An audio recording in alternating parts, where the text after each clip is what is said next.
Yes, a special one from the CEO, stand tongue with the spoon. And your boy, Friday the Southern Band. Charges on the beat. To the spoon to get your information. To the spoon to be part of our discussion. Spoon, spoon, spoon television. Spoon, spoon, spoon radio station. Spoon gonna tell you what is happening in Liberia. Spoon gonna tell you what is happening in Monrovia. Spoon gonna tell you what is happening in Africa. Just to spoon you will know. If the children crying for starvation, just to spoon. You want to get a news update, right, brother, to spoon. You want to know what is happening in Monrovia, to spoon. Politicians want to make their decision, just to spoon. You want to know what's happening in the ministry, to spoon. To spoon. To spoon.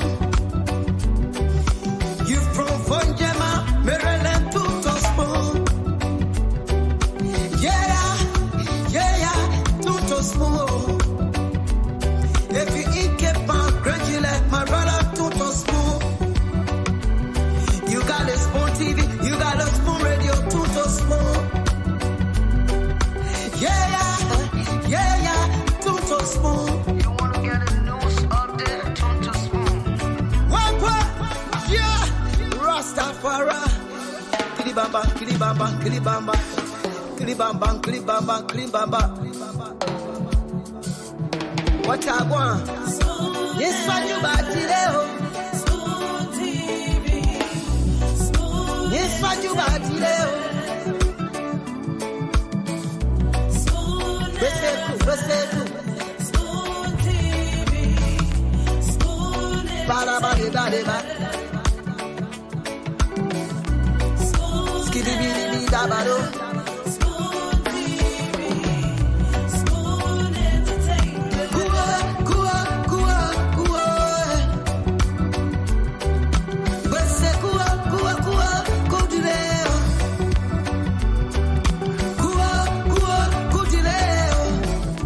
To the spoon to get your information.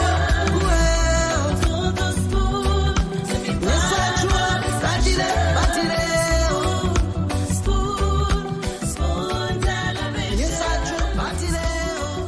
Spoon, spoon television. Spoon, spoon radio station.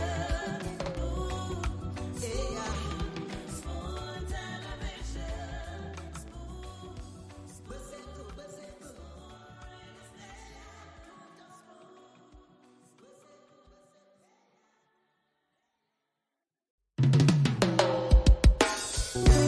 Yes, a special one from the CEO, stand tongue with the spoon. And your boy, Friday the Southern Band. Charges on the beat. To the spoon to get your information. To the spoon to be part of our discussion. Spoon, spoon, spoon television. Spoon, spoon, spoon radio station. Spoon gonna tell you what is happening in Liberia. Spoon gonna tell you what is happening in Monrovia. Spoon gonna tell you what is happening in Africa. Just to spoon you will know. If the children crying for starvation, just to spoon. You want to get a news update, right, brother, to spoon. You want to know what is happening in Monrovia, to spoon.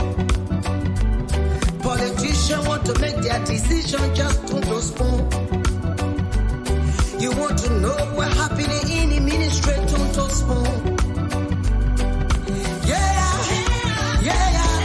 To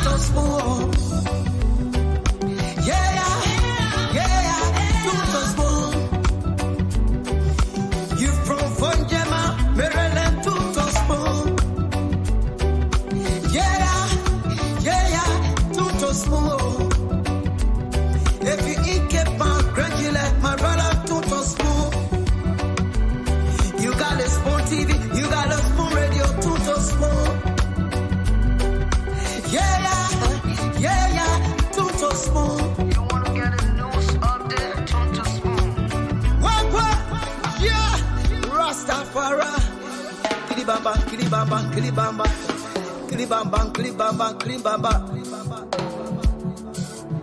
What I want? Yes, when you body leo. Yes, when you body leo. Besetu. Bala bala bala. Skibidi bidi dabado.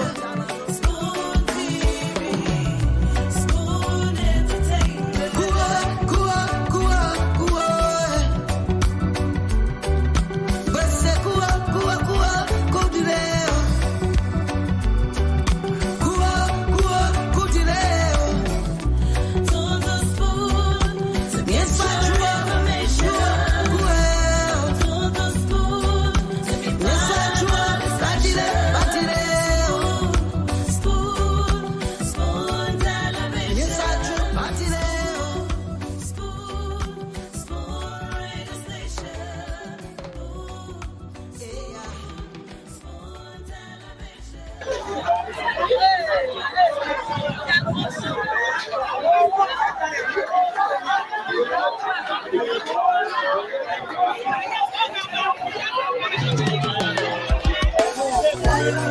A special one from the CEOs, Dan coming with the spoon.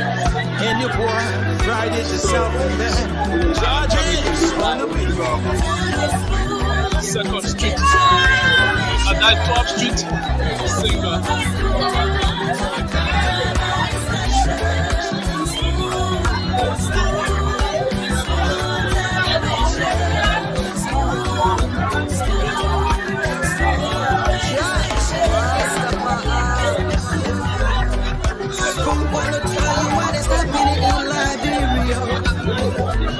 So this house is completely down.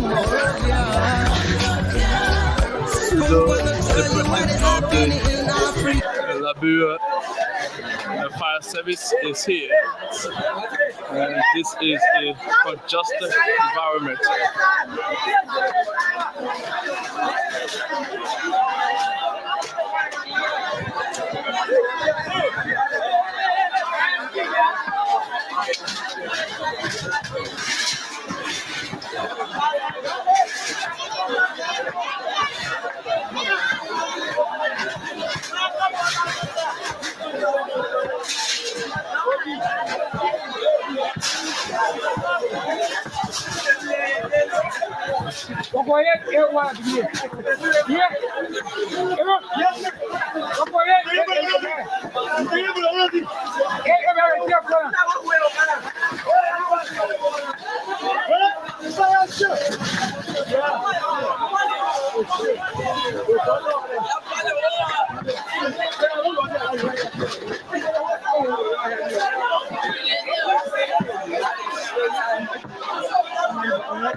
Folks, this is happening on 12th Street, just opposite the market.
So you have these young folks, they're trying their best to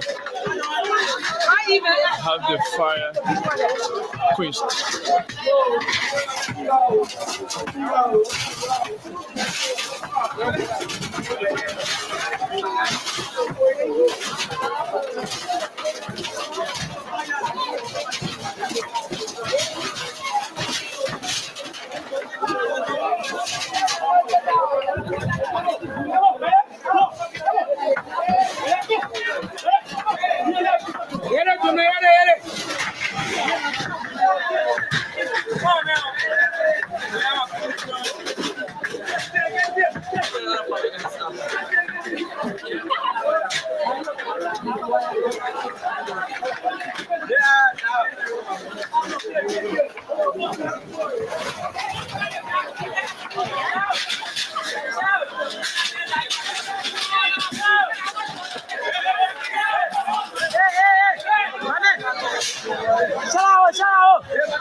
Can we get a motion? No, but we have done that.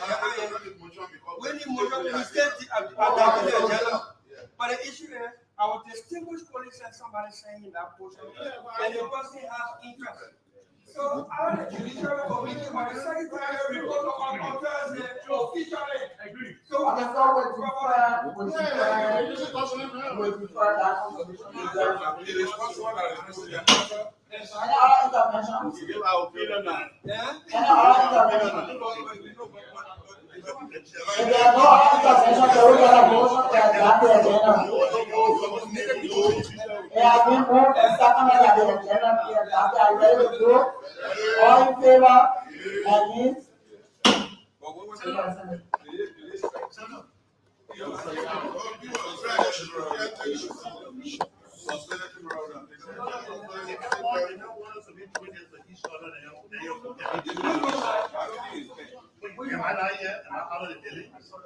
He did it. You said before he has his hearing. It's putting the law, they are saying the law is special level. So we have a hearing with what we need.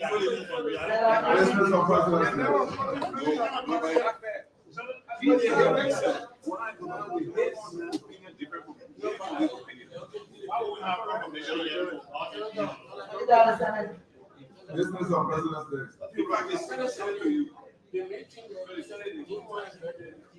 Communication from the President of the Republic of Nigeria calling for special session.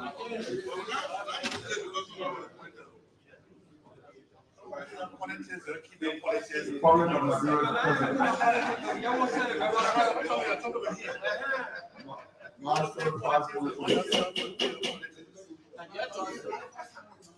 Senator Yomli Kanga Lawrence, President for Temple of the Liberia State, Capital Building, Monrovia, Liberia. Madam President Pro Tempore. In adherence to Article 32B of the Constitution of the Republic of Liberia, I'm pleased to call a special section of the legislature to convene for 30 days from Monday, April 1, 2024 to Tuesday, April 30, 2024 to discuss or act upon matters of national concern. As you are aware, Article 32B states, quote, the President shall on his own initiative or upon receipt of the certificate signed by at least 1/4 of the total membership of each house and by proclamation extend the regular section of the legislature beyond the date for adjournment or call a special or extraordinary session of the body to discuss or act upon matters of national emergency and concern. When the extension or call is at the request of the legislature, the proclamation shall be issued not later than 48 hours after receipt of the certificate by the President. Unquote. We acknowledge your first adjournment as the first constituency visit break, which by law started on the third Friday of March, same being the 15th instant, and will end on second Friday in May, same being the 10th instant of each year. However, there are time-bound critical national issues which must be resolved as a matter of urgency. They are so critical that they cannot wait the return of the legislature in May. They include, inter alia, financing agreement for the road economic transformation projects between the Republic of Liberia and International Development Association to extend to Liberia a credit which is deemed as non-concessional financing to improve productivity and market access for smallholder farmers and agri-enterprises in projects participating counties. The passage of the national budget for fiscal year 2024 and pending nominations for the full sitting of this government within the targeted 100 days deliverables, amongst others. Honorable Pro-Tempore, as you may be aware, the above cannot be achieved without the legislature. The Constitution provides at Article 10(4)(d) and Article 54 that the legislature shall have the power, quote, to levy taxes, duties, imports, excise, and other revenues, to borrow money, issue currency, mint coins, and to make appropriations for the fiscal governance of the Republic. And the President shall nominate, and with the consent of the Senate, appoint and commission cabinet ministers, deputy ministers, etc. The President may adhere to the articles mentioned supra, but without the legislature, the process cannot be completed. Honorable Pro-Tempore, in consideration of the aforementioned, I trust that the legislature will adhere to this call and convene in a special session from Monday, April 1, 2024 to Tuesday, April 30, 2024, in the interest of our nation and its people. Kind regards, sincerely, Joseph Numa Parker, Sr., President of the Republic of Liberia. The proclamation. Republic of Liberia, Minister of Foreign Affairs, Monrovia, Liberia. A proclamation by the President. Whereas an act to repeal an act to amend Section 1 of an act fixing the date for the annual adjournment of the legislature of the Republic of Liberia and to establish a new thereto and act setting the calendar of adjournment for the legislature provides at Section 2, first adjournment, first constituency break, that the first constituency visit or break shall commence not later than the third Friday of March of each year and end on the second Friday of May of each year. Whereas in accordance with the aforementioned Act, the first regular session of the 55th Legislature of the Republic of Liberia adjourned on Thursday, the 14th day of March 2024 to commence its first constituency visit break because Friday, March 15, 2024 was a national holiday. Whereas there are time-bound critical national issues which must be resolved as a matter of urgency and cannot wait and with the return of the legislature in May. Whereas Article 32B of the Constitution of the Republic of Liberia provides that the President shall, on his own initiative, or upon receipt of a certificate signed by at least 1/4 of the total membership of each house, and by proclamation, extend a regular session of the legislature beyond the date for adjournment, or call a special or extraordinary session of that body to discuss or act upon matters of national emergency and concern. Whereas, in accordance with Article 32B of the Constitution of this Republic, the President has, on his own initiative, called a special section of the 55th Legislature for a period of 30 days, beginning Monday, April 1, 2024, and ending Tuesday, April 30, 2024, to discuss or act upon matters of national emergency and concern. Whereas these matters to be discussed by the legislature include the fiscal year 2024 draft national budget, pending nominations for confirmation, pending legislation, and other matters of time-sensitive nature centered on national development, integrity, transparency, and accountability.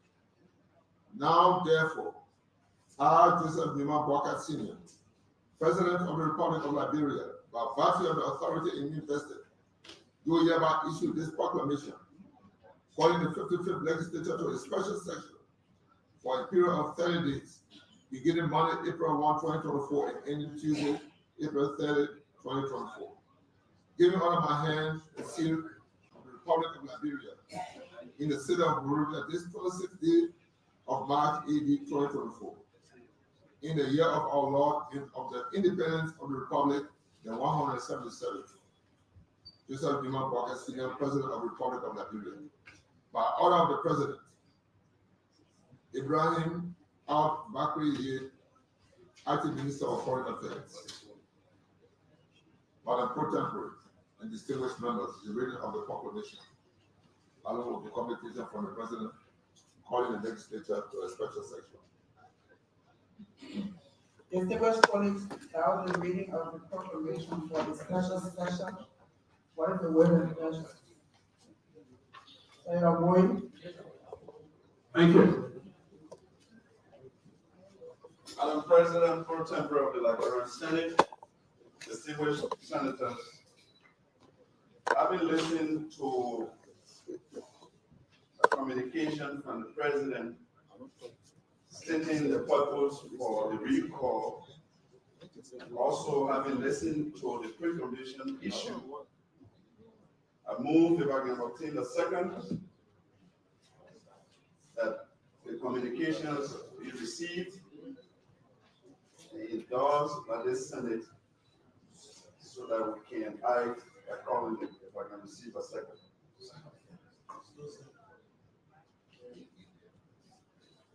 It has been moved and seconded that the communication is received and endorsed by the Senate. Are you ready to vote? Are you ready to vote? All in favor, say yea. Again? Senator. Business on President's desk. Remarks and setting the agenda for the special session. President Pro Tempore.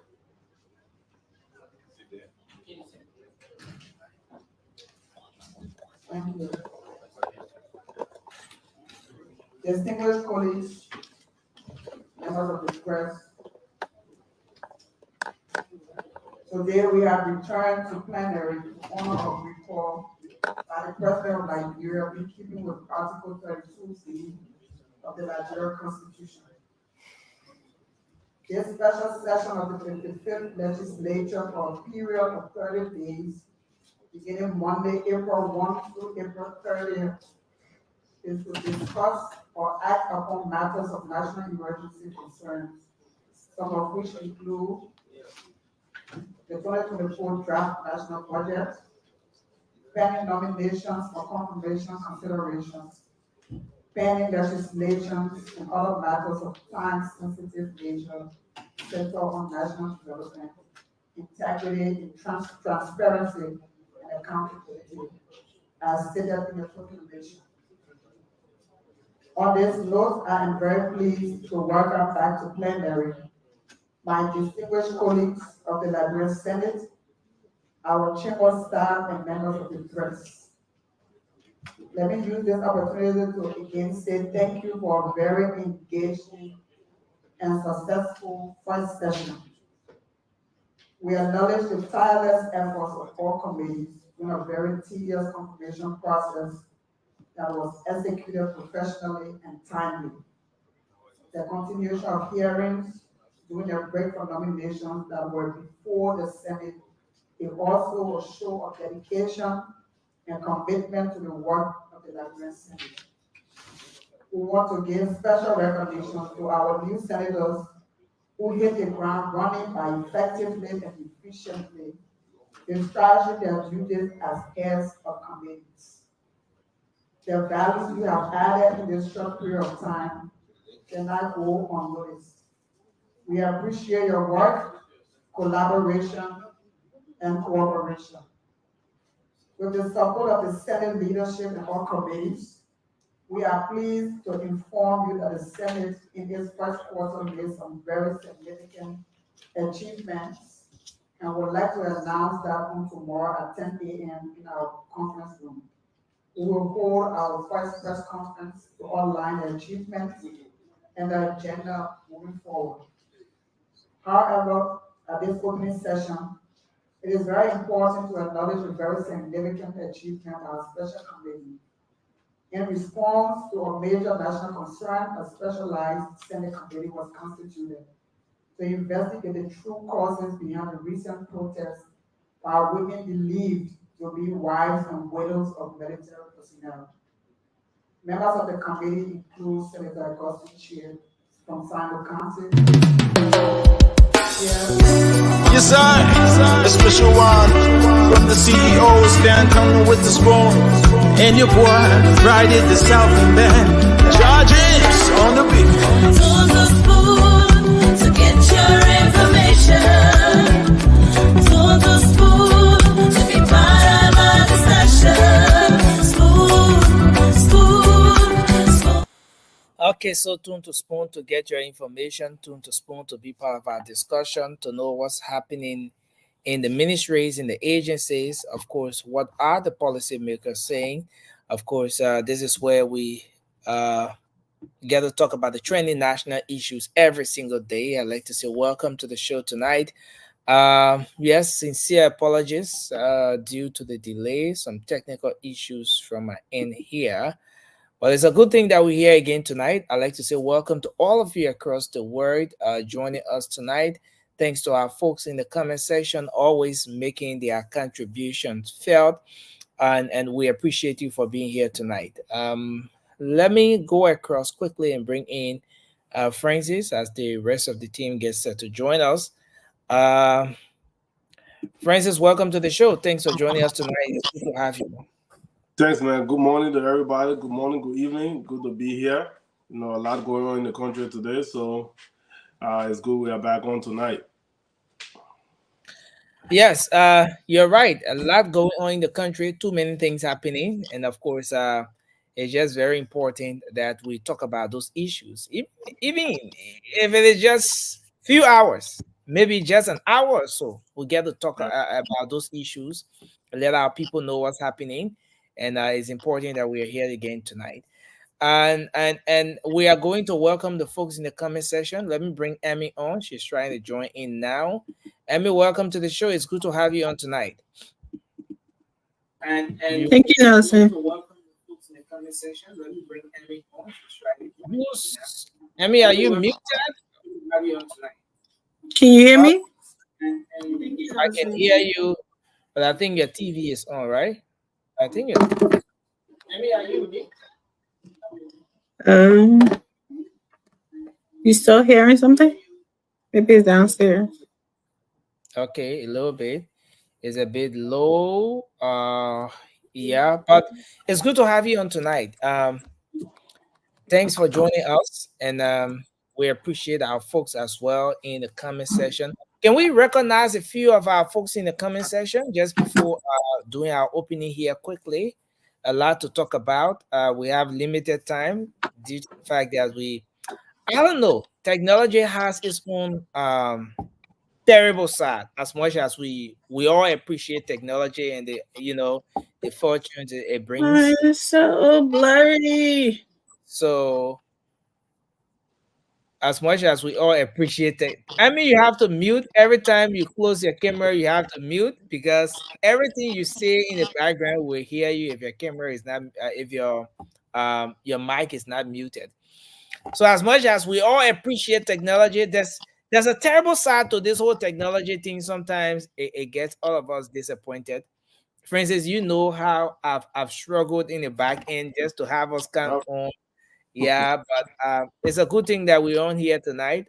We thought to have the show come what may, because this is something that we've committed ourselves to, and it's a good thing that we're here tonight. Um, for instance, you're gonna join me to welcome the folks tonight, but let me welcome my own Oma. Yeah, and oosh, now the comment section is moving so fast. Okay, so I'm gonna start from the bottom. Um, I'm gonna start from the bottom and then move straight up to the top, and then we see what we pick from here. Where am I starting? Okay, so let's start with I see many many Pali Sumo. Thanks for joining us. Many Pali, sorry. I'm learning from Francis. Don't No, no, don't no, don't no, don't no. blame me. Don't put me in a Don't thing. hold me responsible. It's Francis I'm learning from. He's the one teaching me how to, skip certain portions of the names. But let me welcome everyone tonight. Let me welcome my Joyce uh to the show tonight. I want to start from there and then we can move on. Yes, we can move on. My Joyce Clinton Hammond. I want to say welcome to the show tonight, ma'am. You joining us from East Orange, New Jersey. Thanks for joining us tonight. We appreciate you. Medic Papa, thanks for being here tonight. He said, welcome, Nelson and Francis Jabate and my mom, Amy. Yes, we appreciate all of you for joining us tonight. Michael Tukpa, thanks for joining us. You said you're watching from Yikepat, but this gone Sunday, you did not pick. I did not pick your call to win your 10 USD. I think you try next Sunday. Yes, and I see lots of folks joining us here tonight. Let me welcome Lofty Bondo. She says, "Welcome, my dear brother Francis." Lofty is welcoming you, Francis, in a very special way. Yeah, my own sister over there, man. She always And following the show, so we gotta give her special yeah, recognition. yeah, certainly. And I see lots of folks here. Ibrahim Amara Duno, thanks for being here. Nathaniel K. Hill, we appreciate you tonight. Thanks for joining us. I see Honorable George Watkins Jr. from District what? District what? Is it District 13? Montserrat County is joining us tonight. Eric McGill, thanks for being here tonight. Mr. Philip Ballard, we appreciate you. And of course, the list goes on and on and on and on. Janet Bindu BN, we appreciate you as well. Thanks to everyone for joining us tonight. Emmy? Did you say hi to Medic, my son? And Yeah. Lynn said he went to the territory. Oh my gosh. Oh, Lynn went to Marshall territory just because of you. Yeah. Hey, Lynn came to Jesse. Nigeria and he had to visit Marshall territory. I have Uh, forgotten. but let's take the remaining few ones and then we can get ready to start the show. Yeah, sorry, we had to come a bit late. I've been having some real technical issues here. But Emmy, you want to start, and then Francis will come in next. You don't see the comment section, right? You are muted.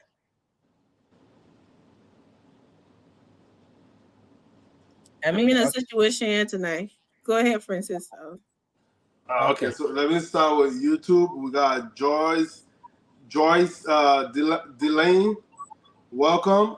Senor Williams, welcome. Benuduna, our own Dr. Ishmael Kevin Jensen, welcome. It's been a DJ, while since we had Dr. I Kevin on. know. Doc, what's up? You gotta come back. DJ Do, welcome. Raymond Clark, Alice Barr, Adam Kamara, welcome. Natalia K. Hill, welcome. Rose Sankali, welcome. Our own brother Lane Lackball. They may come and be funny, my man, so that when you read Lane Lackball comment, you laugh. Welcome. You know, Lynn Lackball knows how to comment for Vasco. Last time you should have seen it. President J. Hannah Sr., welcome. We got Neil Brown, welcome. Safa Freeman, welcome. Marama Bemba, welcome. Janet Bendu Bien, welcome. Mamadi Konya, welcome. Maria Sando Yanitu, welcome. Philip Bala, Eric McGill, George Watkins Jr. Listen, Francis, that last name is Ninatu. Mariah. Ninatu, okay. Yeah, Madam Mariah. Ambassador Medic Papat, P-A-P-A-D, welcome. Alfred Zigbo, welcome. Lavette Bondo, our sister Lavette, welcome. Ibrahim Amara Duna, Natalia Seaton, George Clinton Harmon. Okay, I think that's it. Micah Topa. I think that's it. Nelson, you call these other people already. Gifty G. Shaw. Welcome, everybody. Yes, I see Hashim Famula is joining us as well. Yes, Moses Colley, work hard, play. You got me used to this name. Work hard, play. Work hard, play. But thanks to everybody for joining us tonight, man. It's gonna be a great show, though we're starting a bit late. But I can tell you that it's always great having you here. And let's hope we can have a fascinating discussion tonight. Last evening it was about what's happening at the Ministry of State. And let me bring Alfred Yafanda on. Mr. Yafanda, thanks for joining us tonight. It's good to have you, our dear brother. Thanks for being here tonight. And you're welcome. Yo, before you go any further, Nelson, Alfred, did you make it? I was talking in the back. Yeah, I was talking in the back. I in Ghana. Yeah. Wait. Alfred in Liberia now. Don't stop. Don't stop. Already. No, we're talking about my brother. I will see you tomorrow. Okay, my question is we'll see you tomorrow. So it means that it means I will see you. My question is Nelson. Very close to Liberia. From Ghana to Liberia is just a few hours, man. Anyway, thanks for joining us from tonight. Ghana or from Georgia. You're welcome. So I hope you're playing something like games with me here. But anyway, no, I know what we're talking about. So just relax, Nelson. Okay. I'm like blind man in the eye in the lane of the many wise people. So I accept my fate. And then but it was a great show last night, and you wouldn't believe how many calls I kept receiving throughout the day today and how people were angry. What is Vasco? We need to get Vasco to come on. We need to get Vasco. Look, maybe we need another sedition on the show. Vasco celebrating George Weah access declaration. Oh yeah. I guess so. That victory for him today. You won't believe how many calls I kept receiving through, and most of the time I will tell the people, you're not live. But sometimes before you say you're not live, the person already completed 10 sentences, 3-4 paragraphs before telling them you're not live. And you could see, but it's a great thing, and I think it speaks to a larger extent to what how much interest folks find in what we do here. And it's a good thing that we're here tonight. I mean, you changed your background. Is it your new studio you're joining us from? I mean, it's doing some setup. I'm still trying to set up. Yeah. Being out there. Yeah. Being would be out there. But it's good to be here tonight, folks. And I think we've welcomed all of the guys, right? Can we go? Can we move on? Can we start the Yeah, show? certainly. Okay, so last evening we were talking about the situation at the Ministry of State, and it was an interesting conversation. But today, lots of things are happening in the country. Too many things happening in Liberia. Maybe I should give the floor to you guys to do your opening quickly. Then we move on to the talking points for tonight. Do we do that, or you want me to come up with the I updates mean, and we yeah, just we can go into the show since we've lost an hour already. yeah. Then we'll close later. Okay. So lots of things happening today. The first thing is uh the legislature has two houses, the House of Representatives and the Senate. Um, interestingly, the Senate had a good day today. The video we just played, you saw there when the agenda was being read. Senator Yomli Kanga Lawrence read a special statement welcoming all of the senators back. Most of you are aware, the president called the senators for the period of 30 days, 1 month, to deliberate on some pressing national issues. Key amongst those issues that the lawmakers are going to be looking at is the issue with the budget. The budget hearing is going to start. They are going to be calling the different ministries and agencies, all of those people, for the hearing. The people who are entrusted with a certain amount of money, they're going to be saying to the legislators how they spend the money. Did they get what was allotted for them? Why should, because most of the ministries, the agencies, almost all of those entities are calling for increase in budget. Why should their budgets be increased? What we have before us, and we even discussed the other day, was just a draft of the budget.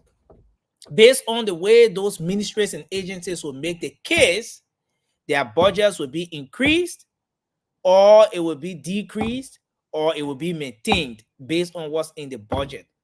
So the president called the legislators back. They are back. Senator Yomli Kanga Lawrence read a very fine statement today, recognizing two committees that have worked very hard over the period when they had the first sitting. She specifically recognized those two committees for the diligent work they did over the time. So specifically, she spoke about the committees, the committee on judiciary, the committee on judiciary, and the committee on security. Those two committees were recognized today as the top performing committees during the first sitting of the 55th legislature. But not just that. The issue of the asset recovery is something that the Senate was very concerned about today. They set up a specialized committee that's going to be working with ministries and agencies, or the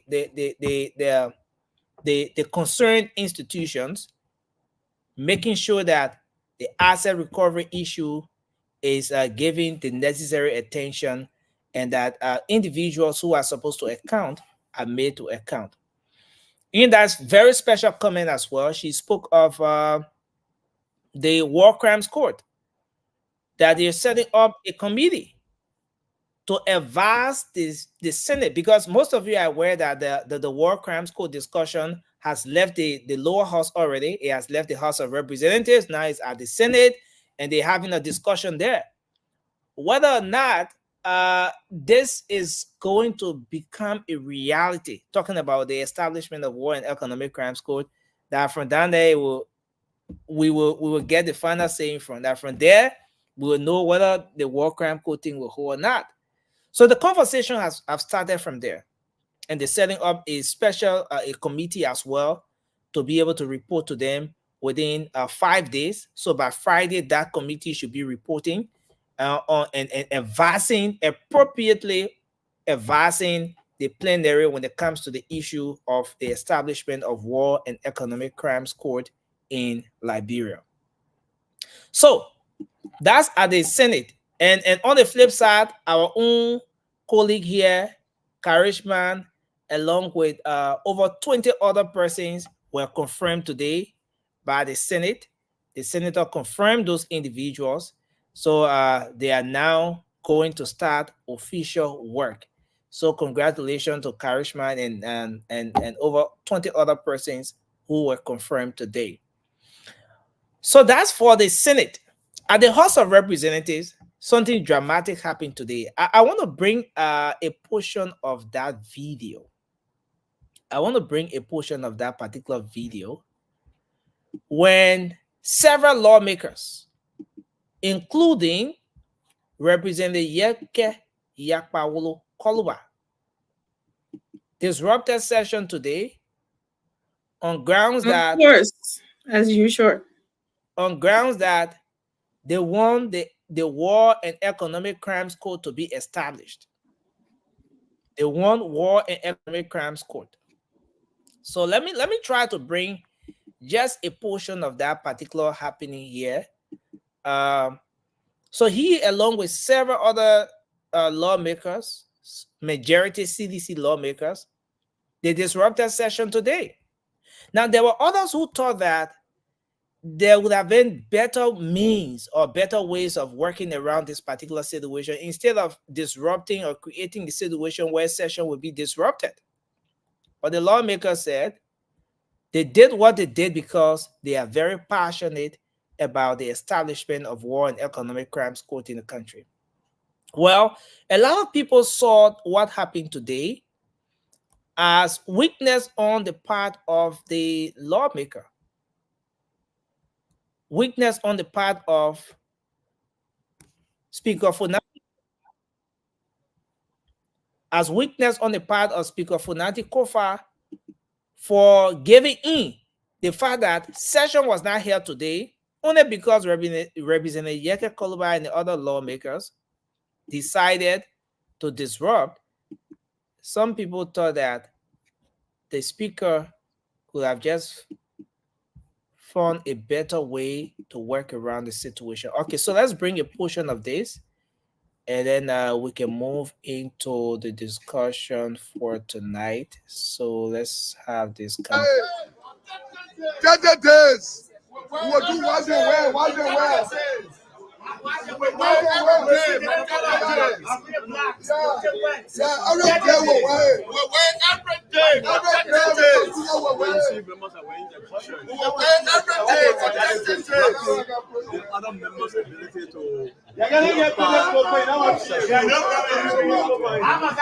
Honorable Speaker, the good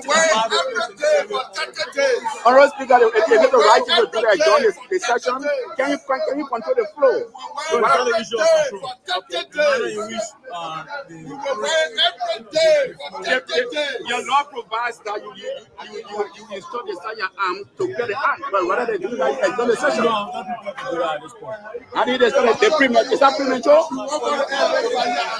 so the session has been disrupted by some lawmakers, led by Representative Yeke Koluba, disrupting the session that they have to wear their t-shirts or the law crimes court.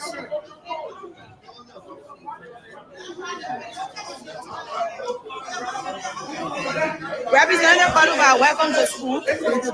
Yes, and can you speak to school? See, you are in this t-shirt, and why this session was disrupted? They were not disrupted. These are similar. We want to go ahead and make them to the so we can go and celebrate ourselves. We are being accused of fighting war and killing people. Now we are afraid of bringing white men. The court must come, and we are going to ensure that next time we come here, we are going to ensure we block all the entrances. The Senate will not enter here until the enforcement. What do you think is the right thing to do while the session is ongoing to disrupt it? It is. It's taking too long. It is. If we have to do this for 30 days, we'll do it for 30 days. This is important than anything we think about here. Is it a quick fix issue? No, it is not a quick fix issue. It started in the 50s and we're delaying the 50s. You see people today that in trust in the 54. That deception is wrong. You can't do that to the people. You can't be for something in the 54, then in the 54. And then one of the only thing I do on the cover for the World Cup. Yeah, you. So we are going to show that we black all it.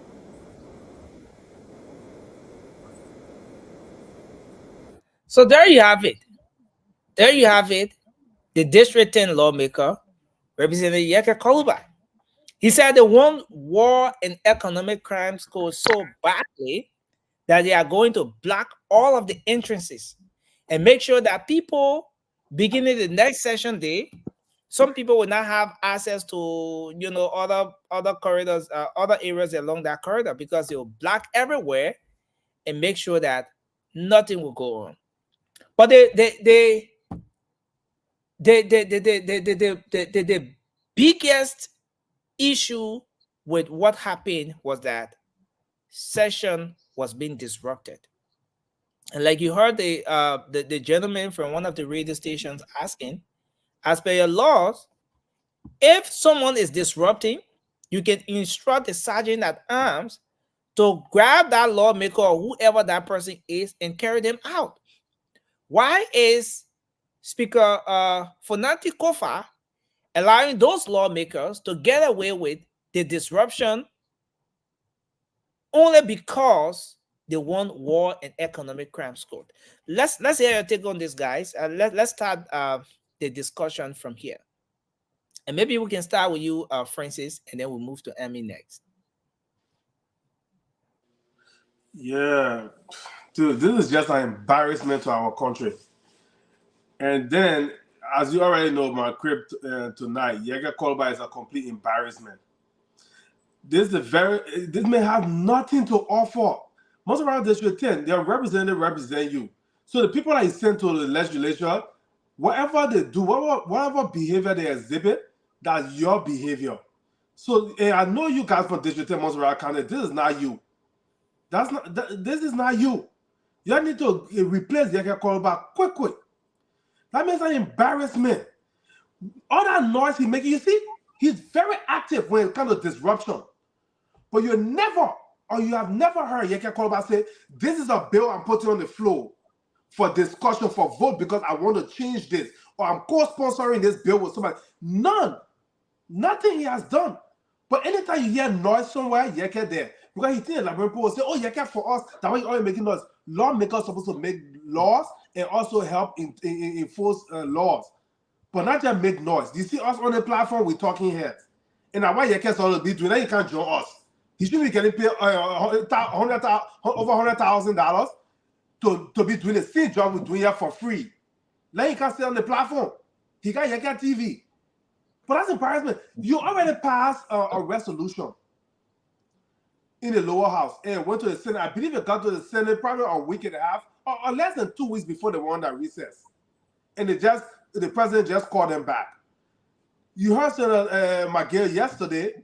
He said the return the funds that have come back, they are going to take on that resolution.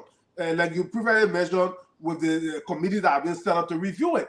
Yeah. Then you're standing what I'm talking about. You're about to go and block the Senate. Why you protesting for? But you saw the lawmakers in their this yellow t-shirt with the inscription, war crimes code is a must. But looks like orange to me. Orange is orange. Yeah, that's orange. Did I say yellow? Yeah. You call it black. No, I meant to say orange, right? But the lawmakers are saying war crimes code is a must. Yes. They want now, Francis, are you more concerned about the action or the idea that those people are trying to push? Nothing. I 100% support that. You see, from day one, we all been crying here. We want the one economic crime code. We want the one economic crime code. But the fact that this man took today to just blow up session when they could be doing something meaningful for the Liberian people. They choose a decision. You already passed a resolution and you send it to the Senate. You just need to give the Senate a chance to pass, to review it and see if they will vote on it, up or down on it.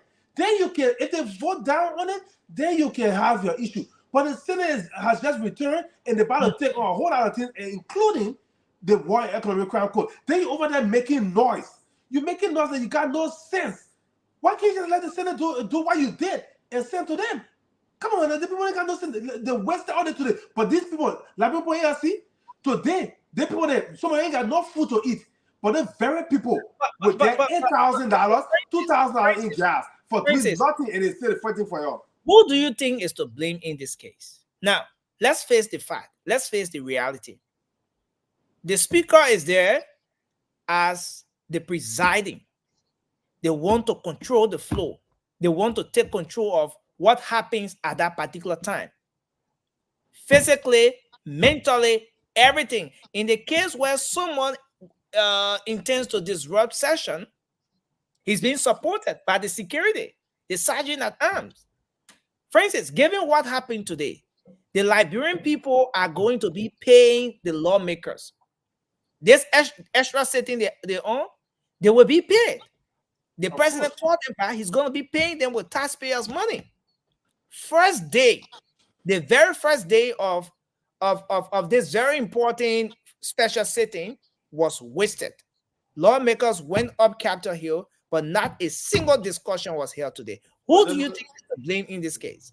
I'm not even going to talk about Speaker Kofa right now because maybe he will come back stronger the next time. But this is an embarrassment to them. And look at Yeke that will look for news. You see, he just like to be in the front of any disruption, right? But look at what happened in District 10. And they're breaking down people's houses. The man trying to claim his land. Other people say this and all. In that District 10, have you heard him say anything about it? About what's going on to the people being displaced? But no, maybe he think the World Economic Crime Code will get him bigger clout. So he ignoring his people. There's plight of his people in District 10 that are struggling right now. He didn't say a word about it. Imagine Yeka Koloba has not said a word about what happened over there. He running around the corner here, chicken all around to all the social media there to talk about it, but he goes stay over there in session to disrupt, talking about he will disrupt the Senate. That just came back. This is the thing. You guys should be embarrassed. Again, Francis, Yeke Koloba or the speaker, who do you think was responsible or is responsible for what happened today? I'm not even going to play Yeke Koloba because I know he did. That was not his idea anyway.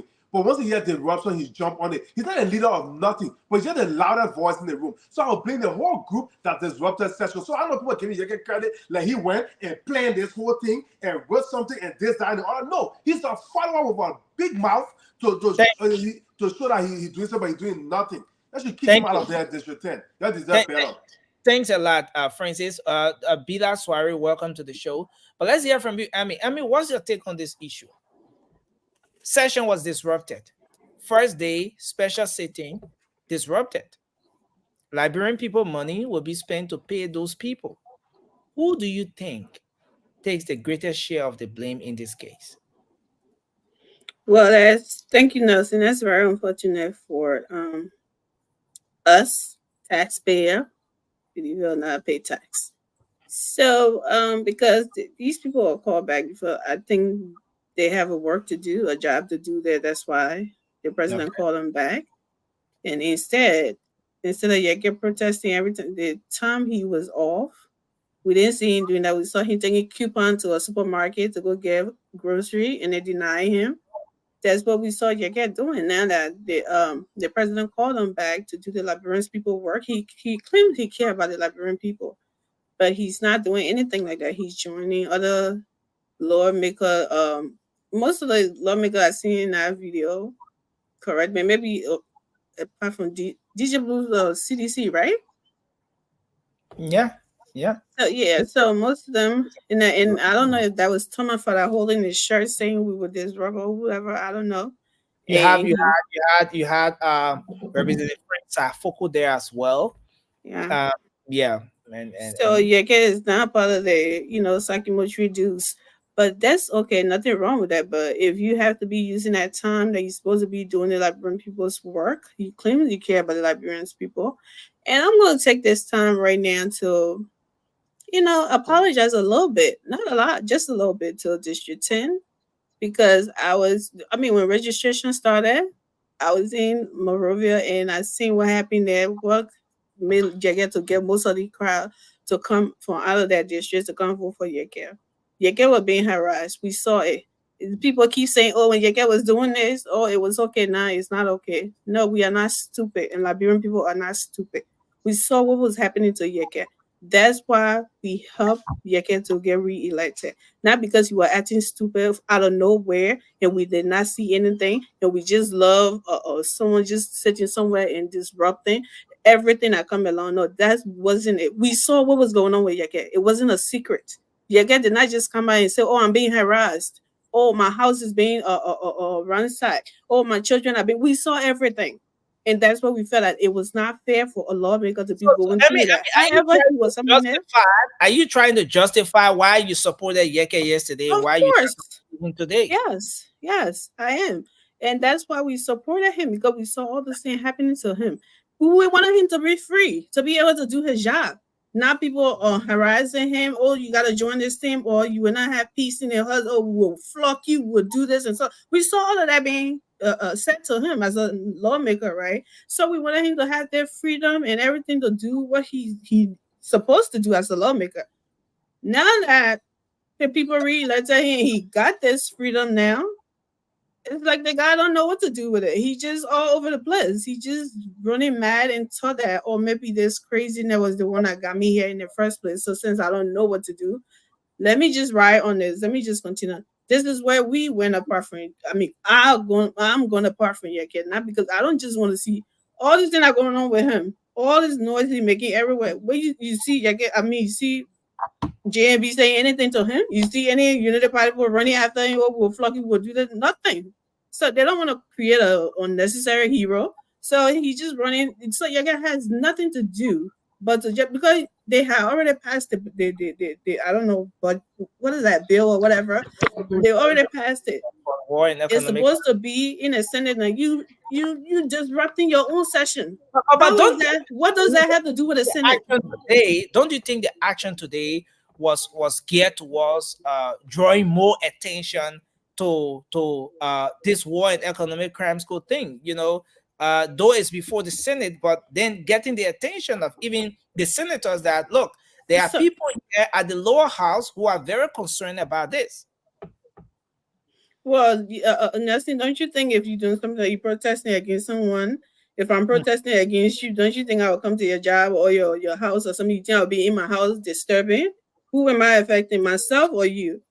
What sense does that make? You'll leave your house and come see what's going on in my house? No. So the Senate was having a session that was going on, right? You just told us about what Senator Yumbi was reading today and what it was doing.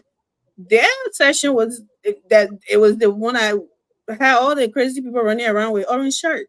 Not in the Senate. They're not stopping anything. They already passed it from there. But So again, it's not like it's not a fanatical fire. go It's back. holding it hostage and they're trying to I let want him to release it. I want us to go back to this thing, and this question is going to go around. What do you guys think was the motive behind this action? And this time around, it's not just with Representative Yeke Koluba, right? It's not just with Representative Yeke Koluba. It is with all of the lawmakers. I know. From the very onset of this thing, you see another lawmaker at the back there. The inscription on that shirt says War and Economic Crimes Code is a must. Not just representing Yeke Koluba, but you have so many lawmakers supporting this thing. All right. What do you think is the motive behind this? What exactly? There you see Representative Frank Safoko and the other CDC lawmaker, Representative Yeke Koluba there. What do you guys think is the motive behind this particular action? That's what I said. They want to achieve. That's what I said earlier, Nelson. This is not this is the psychometry boys now.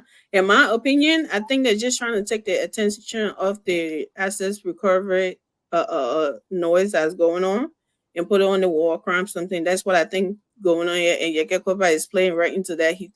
He doesn't know these people playing. He think they are with them or they think that he's with them. They're all just using each other because Yeke is making a lot of noise now. CDC think they got friends. I guess they forgot about Costa, how they turned out with Costa. They're always going for the leftovers. So this is what I think happening. They're trying to like put a little blanket, blind everybody with they all access recovery and pay attention to the War and Economics Grant Code. I think that's what they're trying to do.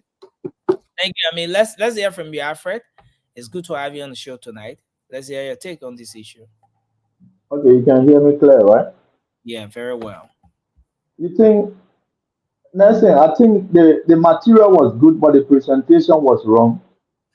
They have to solve the problem by sitting together and found a common ground. Using wisdom is more better than violence because those are lawmakers and they are not only there to represent themselves, but they are there to represent their district. So you cannot go and represent me, then you become a noise maker. It's just like me representing my family to my school campus and end up disgracing my family, and which of course that is wrong. So what I think about Yeka Koluba is that I think when people come together and make a decision, he will just go ahead and implement what they decided to do, but then later on he will take the blame. He do not make his own decision, but then he will just be brave to step forth and do what the people decided to do. And then at the end of the day, they say, yeah, they have done it.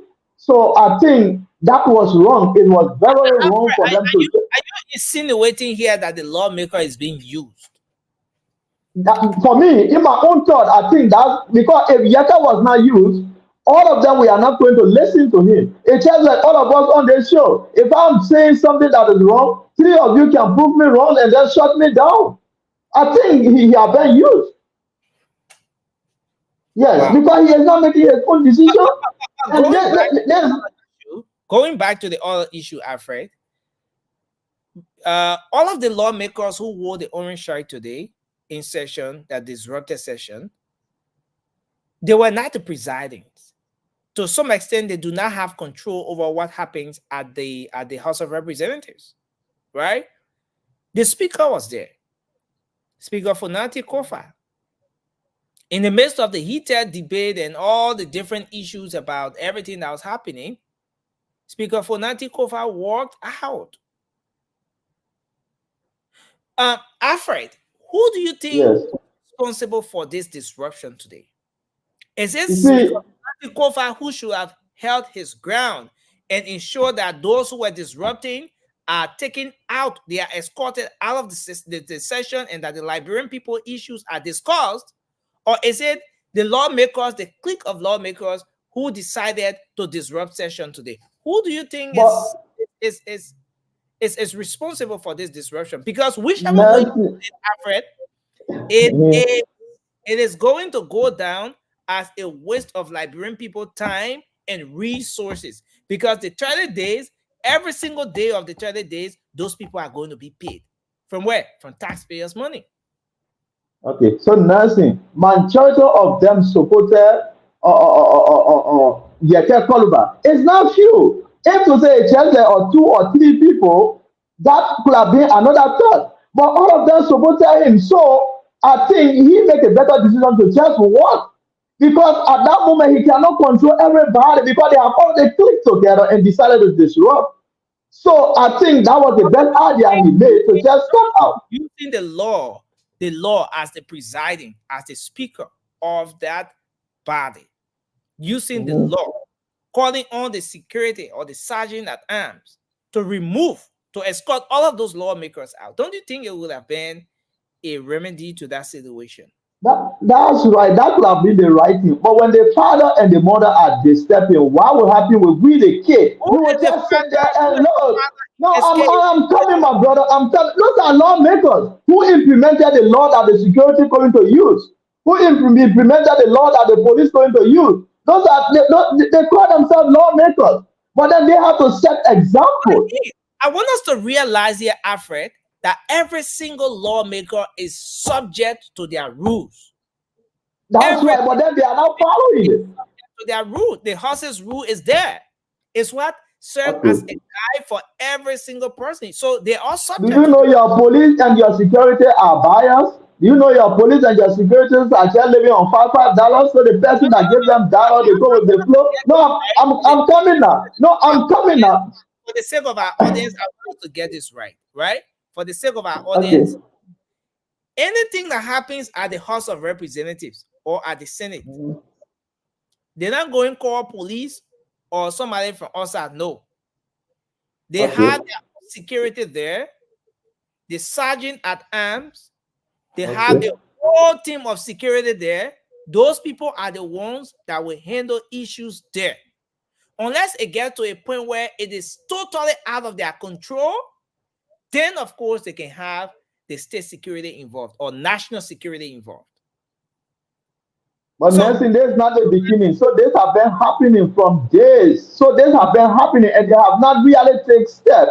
So you see, what you and us saying here, we are saying the same thing, but the security really need to do their job. But let me just say, those people just gather together to distract this government. They are not just talking that. There's no portion of the blame here. Huh? You think the speaker doesn't share any portion of that blame? No, in my own thought, I found him. I think he was straight because those people are grown. All of them are there for a reason. If all of us gather for a reason, and that again, I'm gonna bring this. Then we'll bring Bila in. Let me bring a portion of this thing here. Let me bring a portion of something here. You are the father of the house. Your children fighting. Then why your children fighting? You think your body says, say you want fight, you'll be fighting yet? You're above 18. You're above 18.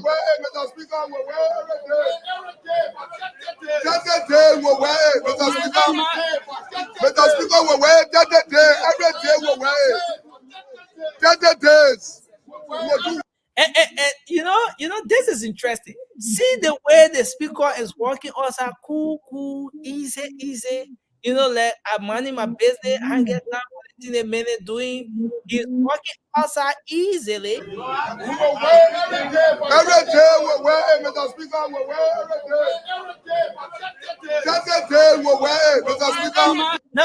want to hold this up a bit, guys. Was it fair? Was it fair? Given the importance of the work that the House of Representatives was to do today, was it fair for the speaker to walk out the way he did? Nelson, if you cannot stop the fight, it's better you walk away because of the majority. Because let us look at him let us look at how he feels. Look at your feeling too. It could be you. If you were in his position at this moment, worldwide is looking at you, people booing at you, saying things that your children will not even be happy to hear about you. I'd rather walk out. Wow. Let's hear from Bila. Bila, welcome to the show. But thank you, Nazim. Let me say hi to all of my fellow panelists. No, Bila, please, don't do this to us. The thing that we're listening to in the background, you either have to reduce it. What is that? I'm not listening to nothing. Okay, go ahead. I think it's lower a bit. Like I said, let me begin by saying hi to all of my panelists, fellow panelists, Francis and Afra. Well, in my AB Kruma voice, a pleasing pleasure to be back. And basically, the question is, who is to be blamed? What is the basic motive behind what happened today?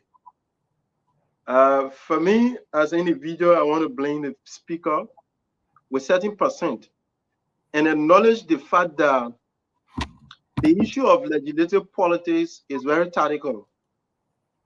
Somebody could say the speaker could have played leadership because he has the gavel and he is the first man in authority as a head in the House of Representatives to use a gavel and get those noise maker up. It's very disgusting and it is very disheartening. You will see lawmakers. That's why I say let's define sometimes or let's identify who will put in power. People could blame Yaga Koluba as being an arrowhead, and over the past period of time, we have known Yaga Koluba to be one who sees disrupting these kind of processes as a way of gaining relevance. But again, I want us to identify that Yaga Koluba is part of a blood that have already had a fixed agenda. It is very disheartening to see lawmakers being called by on serious issue. Then you have them in t-shirt and all running play cussing us that they're going to be wearing that t-shirt for 30 days. Can you imagine? That speaks volume that those guys have a self agenda. They don't want to do the labyrinthal work because you were called to do work. Let's acknowledge the fact that the war crime code is a primary issue to all of us. Yeah. If you're a serious-minded legislator or somebody who is a lawmaker, you could have a communication that, yes, Mr. Speaker, because we know how the rules like, sometimes will not be knowledgeable of all of their rules. Mr. Speaker, I suggest that this issue, you were a communication to the Speaker and acknowledging that this issue being put on the floor to be discussed as other issue on the agenda. Let's do this. Let's do this. The speaker, like all other persons at that legislature, was elected, right? Correct. And going back to the whole election that took place at the legislature, the speaker won Representative Richard Kuhn with what? I think four votes or so. I need to go back to the number, but about 4 votes. Five votes, right? 5 votes, yeah. So indicating that the speaker has a good number of lawmakers who subscribe to his leadership, right? Winning that seat is an indication, or should be an indication that you have some level of control over those people. And that's the whole essence of democracy, for the majority to elect you, so that in the case where you need to exercise that leadership role, you already have the majority on your side. And that gives you a flexible environment for you to be able to exercise your role or your responsibility.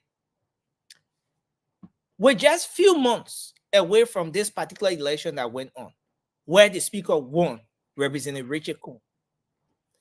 Given what happened today, what does it say about the process, leadership? What does it say about, if even the very voting process that went on, what does it say about his leadership ability? Now, let's talk a little on that aspect. I'm going to go to Francis right after here. Let's hear your take on this aspect. So, like I said from the beginning, that you have to have a quorum before a serious issue go on. Yeah. And as much as we acknowledge the fact that the speaker has certain levels of control over the majority, which I don't want to blame him completely, because those lawmakers that is in a constant habit, or that are in the habit of disrupting serious minor issue today, should know their function as a lawmaker, what they were voted for. In as much that we urge them to know what they were voted for, we also want to go back to the very speaker, like you said, that has the majority, let's say, side in terms of being voted as a speaker. Yeah. To know that if you don't have certain ability to control those that, I don't know what was the plot, because you could see how the speaker was like very free going out and now showing that level of remorse when it comes to being showing some level of regret when it comes to what happened. Again, one might say it is a plot that they created over there, because those people were called a special setting, like you said, the guys will be paid every day. Who created the plot? The plot. So I mean, it is the CDC, and when you call it the CDC, you will not exclude the speaker. No. So I think it was a plot because is headed somewhere. This conversation is headed somewhere. Right. Speaker Konati Kofa, according to some reports, is a sedition, right? Or supported the CDC. During the voting period, this is one of the issues that was raised. And that's why the Unity Party wanted to get the speakership, because in the wisdom of the people in the Unity Party, getting the speakership will put the unity party government in a position where they can have their instruments, critical instruments, to make its way through the House of Representatives smoothly. Now, serving as Speaker, the first special sitting honored the speakership of Councillor Fonati Kofa, a special sitting that has been called by the president to discuss critical issues to the functions or the success of the administration. That special sitting is being abrupt. Is being how do you call it? Interrupted. The special sitting is being interrupted, and you just made a very important point. Right. There's pressure on the face of the speaker. Right. So, like I was saying, and everything. So, like I was saying, ballot pressure in the processes matter. The speaker was interviewed, and I watched that short part of the interview. I did not see any level of remarks, right? I do not want to conclusively conclude in my UFO that he is the key attitude behind this, but it is a cohort that those guys bring to disrupt a zero money agenda. And don't forget to know, if you are a speaker, you pretend to us that you're going to protect the president agenda, because legislative agenda of the president is paramount to the state being in certain level of progress. Yeah. If you say that out of pretense and go otherwise and do things, we're looking at you.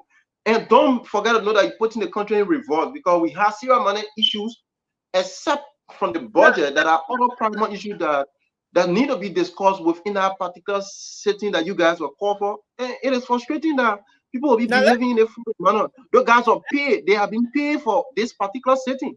You're not doing a free job. Why will you be obstructing serious money issue like the budget? You know, so you hear Yaka Kulba saying we will wear this t-shirt consistently. Is there any reason why the CDC will want to abort this particular special sitting?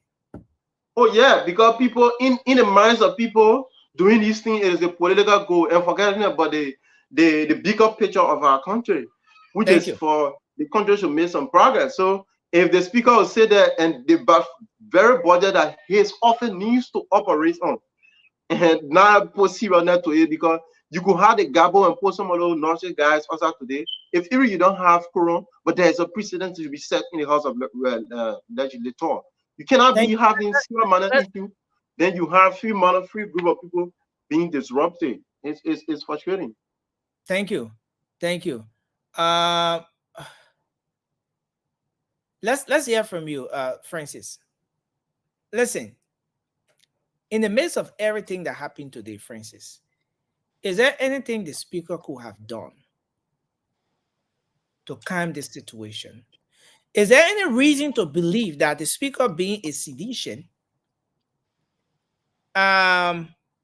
somehow, to some extent, was in favor of what happened today, given the way he handled the situation? Is there any reason? I mean, given what we saw on our speaker, let's say Buffer Chima, for example, serving as a CDC lawmaker, CDC speaker, under a CDC administration, could this have happened where the speaker, knowing fully well that his government has called for a special sitting to discuss crucial issues, few bunch of guys wear orange t-shirt, and then he walks out? Let's hear from you on this one, Francis. I mean, we can speculate, but I will not do that. I will just say, I'll give you a benefit of the doubt. Maybe, I mean, all of our people, either they don't know what they are doing, or they act like they don't know. So I will give you the benefit of the doubt, and let's see the next session. Since this group, this handful of guys saying that they would disrupt for 30 days, let's see how Speaker Kofa handles the next disruption. That's what I want to see. He will watch a lot of social media, a lot of platforms that will criticize his inaction today, and then he will probably grow some backbone or something, or he will do something the next time, because these guys cannot come back and get paid because there's 73 of them, and they all getting paid at full salary for coming back and get paid all that hundreds of thousands of dollars. The government is going to pay those guys, and they just come and disrupt for 30 days. And for something that you guys already passed the resolution, it's one to say the Senate is pushing it down the line, and you are in a rush. No, the Senate just returned like you, and they plan on taking this up in committees and taking it up. So why you come here? You got other stuff to do? I mean, these guys are a disgrace to their constituents, and they need to be voted out the next time. Thank you. Amy, you want to make an input on this just before we... Yeah. Nothing. This is what I said, that the Liberian people, we need to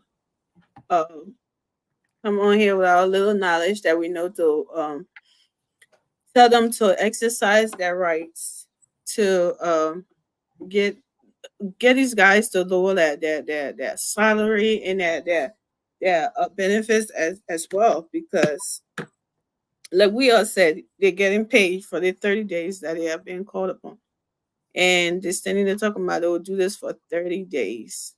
Why you out there going to the market under the sun, the rain, fire everywhere, people burning to death? They're doing this one instead of them doing something beneficial to see, oh, let's see how much we can get to the fire service. Let's see how we can get this thing under control. There's a lot of people, people dying. This thing has gotten out of control. No, but things that you already nobody's stopping for this point. We don't know yet what the Senate is stopping it, anything like that. So there's no need to do what they're doing. You already passed this in the house. It's not a political for holding it hostage, and you're doing that for him to release it. No. You're leaving all the little important things, the budget you're supposed to be talking about, all that, to be able to appropriate these budgets and to these agencies. You're leaving everything because you don't know. You had no idea. My brother, you had no idea how it runs. Now we know. We're seeing it now because you're not doing anything. We thought you knew what to do, but you are being blocked from doing what you wanted to do. But now we know that you don't know what to do. So, and you're not exposed. You're doing all of these things to cover up, and the people are suffering. The people and the government needs to run. And the thing with these Sakimochi's boys, let me tell you what they're doing. Every time they're jumping up, coming, it's 30 days, and this one here, nothing has been done. This isn't so. Like when they came there in 2 months, they had everything. Something they destroyed this country. They looted it. They did everything. Left it smelling nasty, everything. And people are trying, but they need this money, the budget, to be able to do stuff. They don't want them to get it. They want to stall because they want to, the 100 days deliverable. Nothing happened. Yes, he said he was going to do this. Nothing happened. He said this is it. That's what I'm looking at.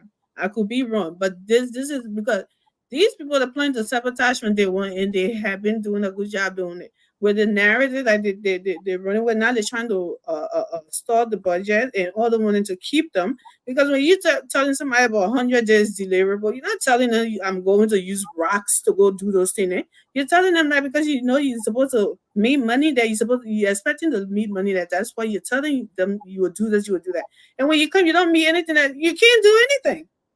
You need money to get things done. If you don't have it, you can't do anything. And that's what they're doing. They're stalling. They're blocking it. They want to sabotage and everything. And they'll come, they lied. They did it 1 year. They do that, but Labrimpo not stupid. Labrimpo, like I keep telling them, this is not an 1800. This is the digital world. Everybody watching. Everybody's seeing what's going on now.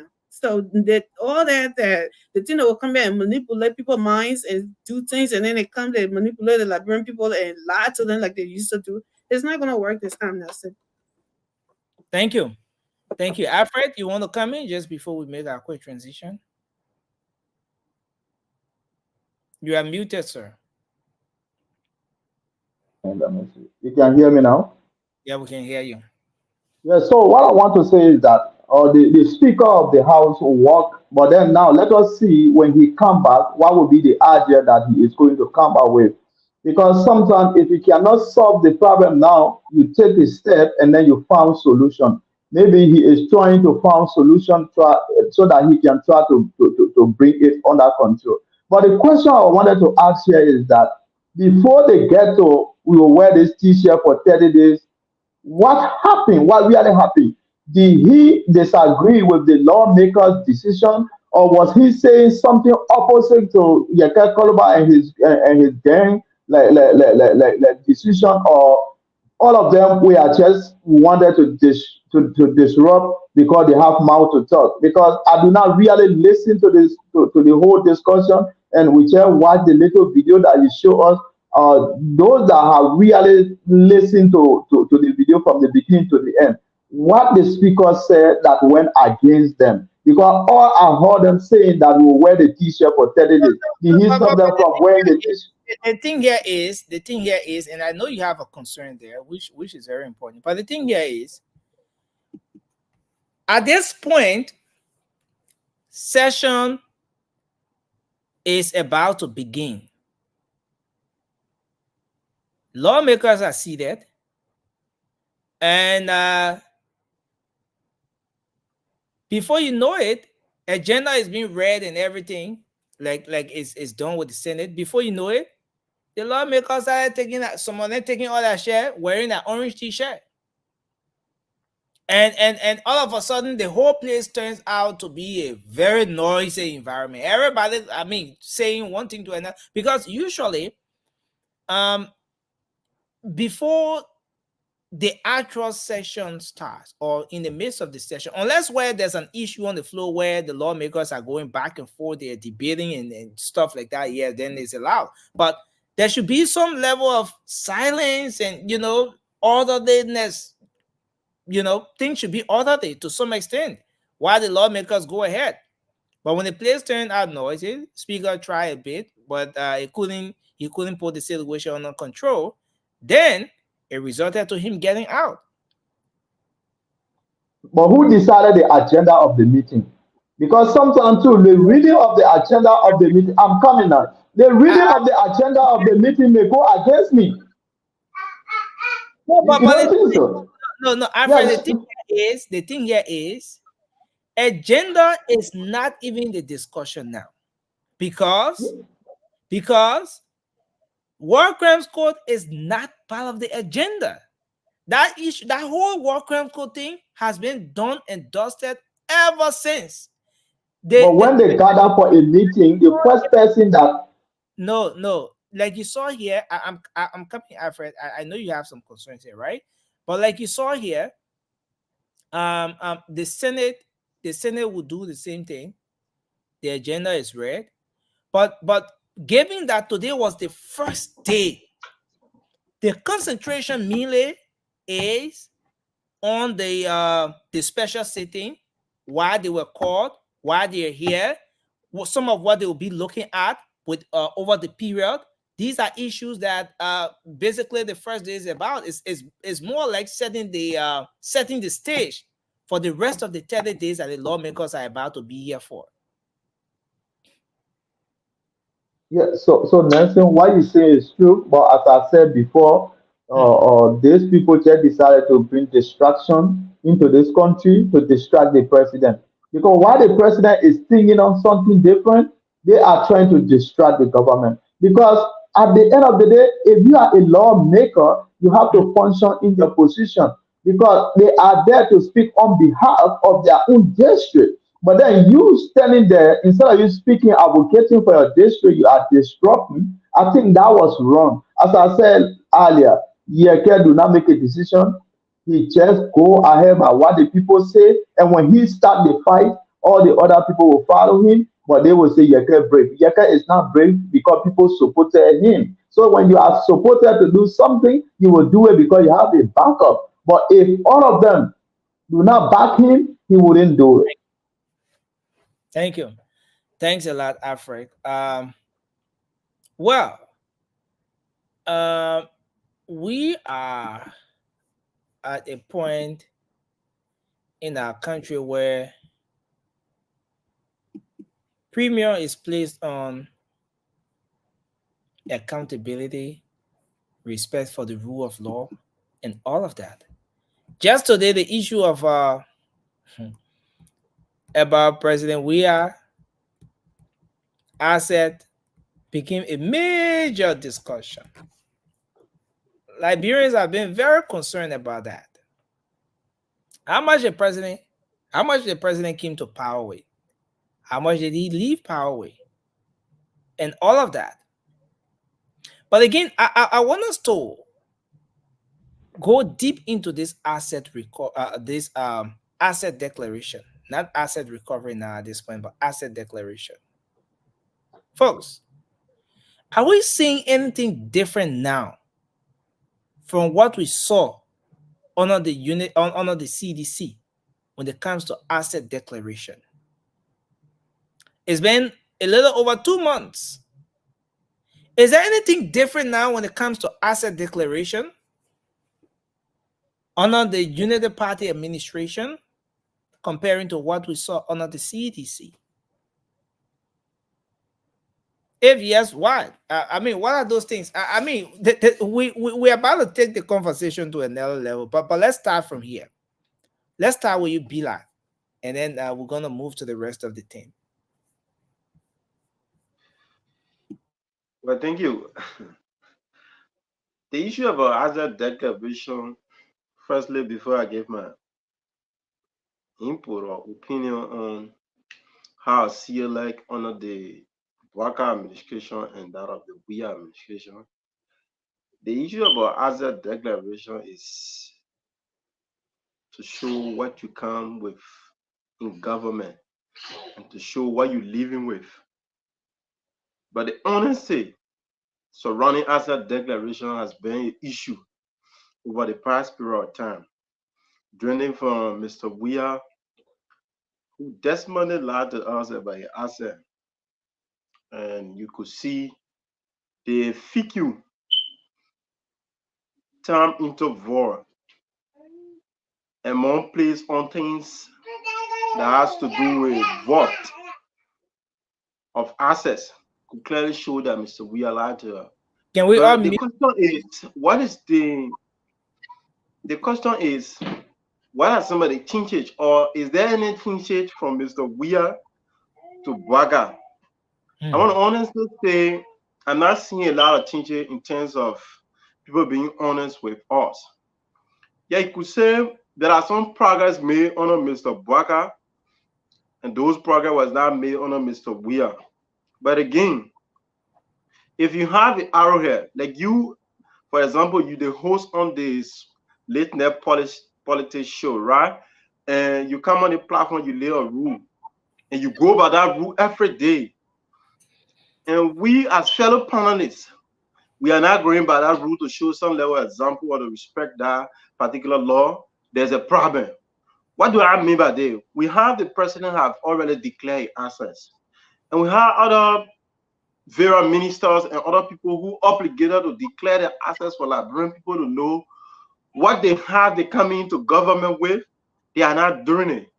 So if we elected the Mr. Bwaka to come and do the same thing Mr. Weah was doing, or Mr. Weah's gang were doing, then there's an issue. I don't think there was a need that we make a change of government. So it is disgusting. I want us to be detailed and specific about certain things here, right? Right. Asset declaration under President George Weah administration and under President Barker administration now. Is there any difference? If so, what are the difference you see at this stage? It's been 2 months. It's not about, at this point, it's not about, oh, somebody just coming. No, asset declaration part, not billing rule. That one part that is a simple process you're supposed to do. Again, is there any difference? I just want you to conclude on this one, then we'll move to Francis. So, like I was saying, will not be like deviling when it comes to saying difference and not difference. What I'm driving at is people should be sincere and honest to the Liberian people in terms of the basic change they preach out there. Mr. We know, like I told you from the beginning, Desmond and Mr. Weir is getting lied to us. But for me, I'm primarily concerned about our regime. The government will support diligently with our all.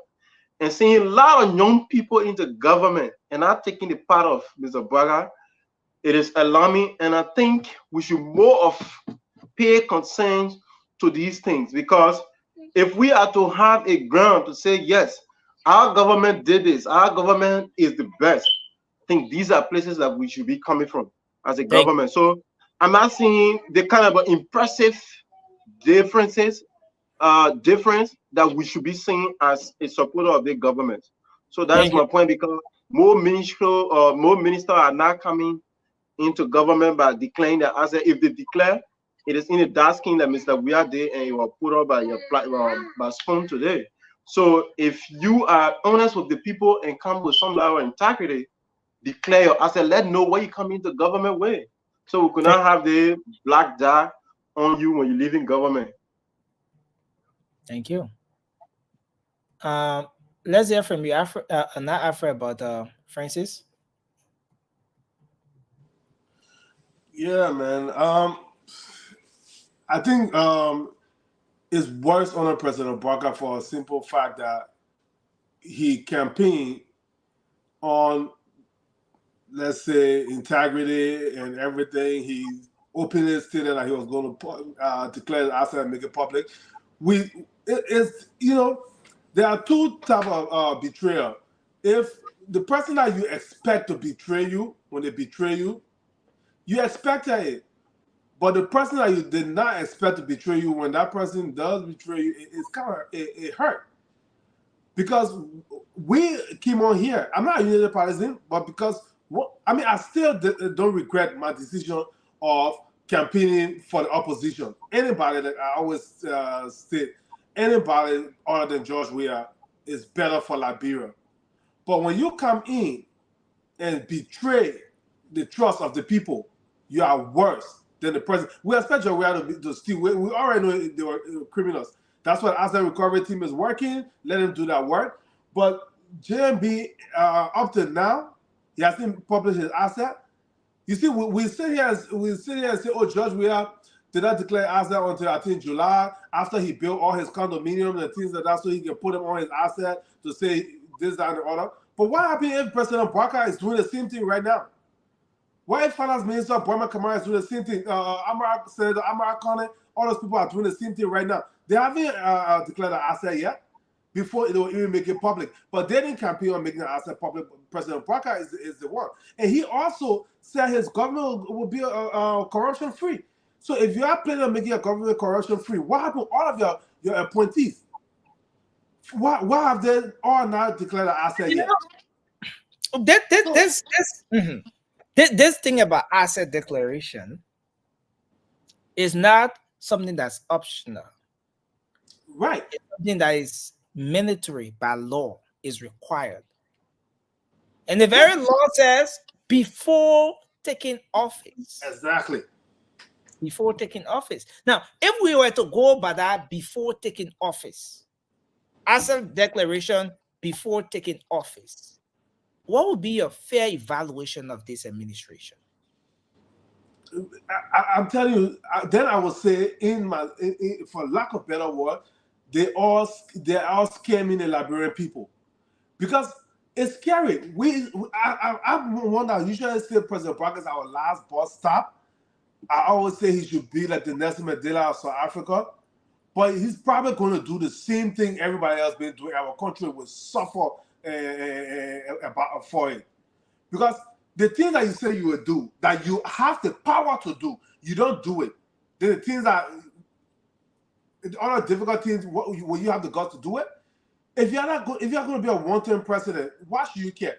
All these people you're appointing, you tell them, before I even send you to the Senate for confirmation, have your asset ready. You don't have to show it to me, but the day you are confirmed, Go straight to LACC and declare your asset. If you don't do it, I will reverse your nomination, or I'll fire you and replace you with somebody. But he didn't do any of that. He's still sitting with asset. He promised to make it available to the public, and he hasn't done it yet. And he thinks the Liberian people will forget, and we'll make sure the Liberian people don't forget, because what we're afraid of is seeing that he's trying to do the same thing. Why all this? Probably 80% of his folks have not declared an asset yet. Is he talking anything about it? He sat on that VOA, so they talk about I'm a man of integrity. What's the integrity? It's been 3 months. How long does it take to declare your asset? How long does it take to make sure all your folks declare the asset? One thing to get clear here is that the president has declared his asset. The president did declare his asset. But the president, I know. But I'm talking about making it visible. Okay, maybe I misspoke about declaring. I know here in America they have done it, but these are the guys I was talking about. They will transparency. They will make it visible for the public to see. Well, look at Finance Minister Brahma Kamara. What people can see. These are people that are holding our money. What's wrong? This is embarrassing.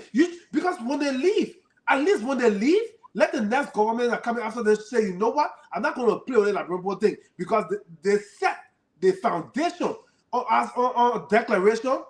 They set the foundation, and they should even pass laws that can make it easy for the Liberian people to request the asset so that they can see. If I want to see it, I should go and request as an individual. I should be able to see it.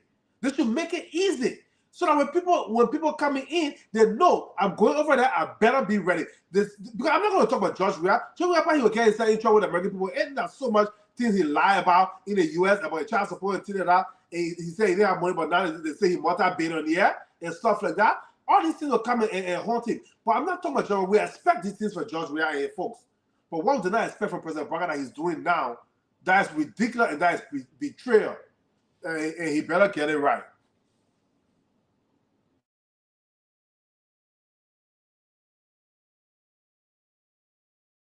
Leslie, you there? I'm done. Nothing froze.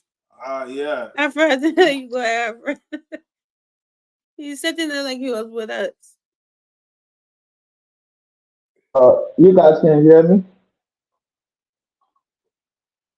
Okay, so you see, what we're discussing here is good about the asset declaration, but let us look at it in the other way around.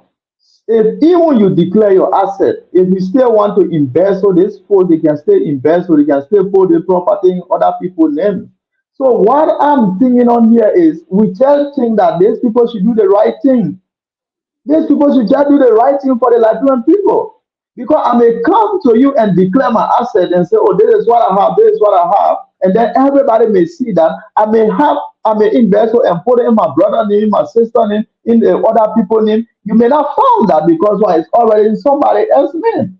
So what all of us are saying here is just for the betterment of the country, that the country should be good, that we ourselves, we are suffering already, but our grandchildren should not suffer. So as we are trying for our grandchildren not to suffer in Liberia, we just have to make that path clear for them. Yes. So the president has already declared his asset. And then what will mean now is that they have the right to declare theirs. The president will not go and beat you with the rifle. He have done his job. He have set an example. So when the president set an example, now the Liberian people will still holding him responsible for him being the president, but he have played his part. And then as he has played his part, we cannot hold him responsible for himself. We are holding him responsible for the other people. But then now, are you telling me that he have not been talking to these people? You and I don't know. Maybe he have been speaking. He have been behind them. But the people may not want to listen. I don't know. You and I don't know. If they don't listen, you fire them. They are working at your will and pleasure. That's right. But you see, I don't know if you and I in America or you and I in Africa. Africa is different from America. Some people, you fire them, they will die. I see a lot of people that they fire from the job, they could not live long. I'm not boasting. I was in Africa. I'm not saying that you should put them. No, I'm coming now. Then they become armed robbers and criminals for the country now. What are you talking about? Brother, some people when you take that when you take them from the position they are in now, they become worse. They So will be worse. There's some people who are already worse because the people that are not declaring an asset, they are That stealing. is They are precedent. That no, is we precedent agree. stealing the happening. Liberian people. No, we agree. They have to declare their asset. That is real. They have to declare their asset. But what I'm saying here, friends, is that these people may declare their asset. They can stay in vessel. I can build house on my brother name. I can build house on my sister name. Are you going to found that and say that or after came to power with 2 houses, now he have 10 houses? If these houses are not in my name, what I'm saying here, these people should just do the right thing for the country, for the betterment of the country. That's what we are praying God for. But whatsoever we put you for, we put you for today, if these people still want to corrupt this country, they will still corrupt it. We just have to just pray to God for this country. My brother, Yeah, that's what we have to do. yeah. So the way I see it, he said, "Are they doing any better?" I think they're doing better than the other. I mean, the last administration. Is they good enough? No. Um, I think more people have declared than the only problem here. I think that we have here is the what public making it public and stuff. I think that's the issue that people want to see. That's where the problem lies. Everybody's keep protecting their own, but I also want to see it as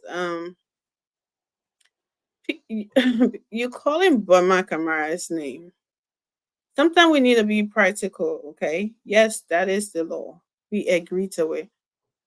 They're supposed to do it. Maybe they're supposed to think about it, do it before they even try to say, "Oh, let me go." Then I will do it now because this guy, I think he's like the most busiest person right now in the country, if I'm not mistaken.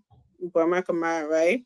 I'm not saying anybody should break the law because you're busy. That's not what I'm saying. But I'm just saying this. So he's working on all of these loophole, where to get this money from, where to get this stuff from, running the numbers, doing all of that, and it's not adding up. There's nothing there. I think that I strongly believe that Burma Kamara will, if he haven't done so yet, he will. He doesn't seem like a person that would just. I seen him so many times before he got appointed, and I watched him and I listened to him. I know people say, "Oh, we've been hearing words, sentences, good words, and speaking and stuff," but it hasn't done anything for our country. You're right to be skeptical is valid. Nothing wrong with that. But sometimes you can't use other people' action to judge other people. Yeah, you know, I'm Amy. I would do wrong? I don't think it's fair for you to look at another female and say, "Oh, because Amy did this person would do it as well." You have to give the person the benefit of the doubt to prove themselves. So that's what I'm saying here. JMB said he would declare his assets. He declared it. He said he would make it public. We will keep talking about it and make it public, but I would not say, "Oh, that's the worst." If that was the case, that we shouldn't have for that CDC out. Sorry, are you kidding me? Really? You don't want to vote CDC out because of access declaration? That's it? That was what bothering you in the whole CDC something? I think you misspoke there. I want to believe that. That was a slip of tongue. I don't think you meant that because any day, regardless of what is going on right now, any day, I will vote CDC out 1,000 times. Okay, well, all these things that we're seeing coming out and has been done to our country, I don't think anybody will have any second thought. Yeah, you'll feel bad with certain things that or the JNB administration would be doing. Some things we are all human. We want to see this, we want to see that. Sometimes it's not real. Sometimes it's just, oh no, they would do this, they would do it. But when they put like, when you're sitting watching a game, right? You're the best player when they put you on the field. So we sometimes we have to give them the benefit of the doubt, my opinion, and because of the way they met the country, that's why I keep saying to people, you. Someone promised you to buy you this because they know they have money in that caucus. They know they have money in that pocket, or they know they have money in that saving drawers. When they went there, somebody had already stole the money. They were not by you. That's what you said. They lied to me. Not necessarily. They didn't lie to you. They didn't do it because what they were expecting was stolen from them. So it was they can't go, you don't want them to go steal to come and do it. They have to raise money to be able to do what they said they would do for you. So you have to give them that time for them to be able to do that. But if that time ends and they don't do it at all, then that's when you say, oh, the person said it, the person lied. The person, but they're telling you every day what has been unfolding. They're telling you every day what happened in this ministry, what happened in this place, how CDC destroyed this, do that, do that. And you will still come and still one of these people to perform miracles and just do everything But I mean, overnight. I don't that's think it's different. possible, and we That's should be different real. for asset recovery Let's because Barbara Kamara is the finance minister. When he was going through his confirmation, or before, even when he was when the president tapped his shoulder and said, "I'm going to appoint you as finance minister," he could have gotten his asset declaration together. So we need structure. We talk about the last administration was running without any system, blah blah blah. So President Braga came in here. He's supposed to bring the system. So to let folks know. I gave you guys, if we're not going to declare before we take office, I gave you guys a month after confirmation. Everybody should declare the asset. But what's going on right now? I can bet you there will be some people in administration that will not declare this entire year. That would be a problem. So what happens? Right now, Barack Obama came from America. He was working in America. He went to Liberia. He took his money. And now CDC people running around with recording of his house when he was earning for 10 years and say he didn't work on it, but now so he became finance minister, he working on it. We all know do they you keep know on if money, that's right? true? Do you know if that's true? But let's just assume that, let's just say it's not true, right? But imagine he left the States, went to Liberia with his money and whatever project he's doing. So now, even President Parker, he's still the risk of people accusing him too, that after he declared his asset, things that people did not know about when they see it on his asset is he was trying to steal the people money first and build these things and put it. But we ourselves said the same thing with George Weah and his condominium. So if we don't want the same accusation to go on, he should make it visible now, and he should encourage all of his other people to declare the asset so that we know our cutoff date. But none of those things are happening. Right? They say, the country is this. We're not talking about. We know the budget issue. We know what the George Weah government left. There was nothing in the covers. We know that. But the simplest thing as declaring your asset, that's one of the easiest tasks his administration has, and they have failed. They have failed. It doesn't matter. For instance, how is that an easiest tax though? To declare asset. So if I start you, if I say, Amy, you are going to be my minister of defense. You are appointed to go to the Senate for confirmation. Amy, you know it's going to declare your asset before don't you say, take don't office. say army to defense. Don't say army to defense. My government will cry. I'm not coming. Everybody up when they get on my nerves. You know, I mean, so I mean, you just start preparing everything. You know that the law said declare asset before taking office. So just get it ready before you go for confirmation. When you are confirmed, yeah, that's it. Then you start to do your work without any distraction. But now they're making excuses because they are working. That's not elaborate for. That's not elaborate business. They should have prepared that before confirmation. Point blank period. Let's be real. Thank you. Thank you. Thank you very much. Let me come in quick. Next thing, thank you. Let me go to the lines. Okay, yeah, come. Yeah. Just a few minutes. Let's go. Thank you very much, sister. I mean, I know the passion we come with supporting the government. If I'm to be attached to anything as a political party, not CDC, because I know the fundamental primary the CDC was established on. So that is why some of us said I resigned from the ANC to come and support this rescue mission. But in as much that I got passion for supporting the rescue mission, we must acknowledge some of those mistakes along the way for our president to succeed. We should not be the Vasco and Jordan that will come in and blindly support a government. And now he's setting wrong about a government, which I see a little bit wrong.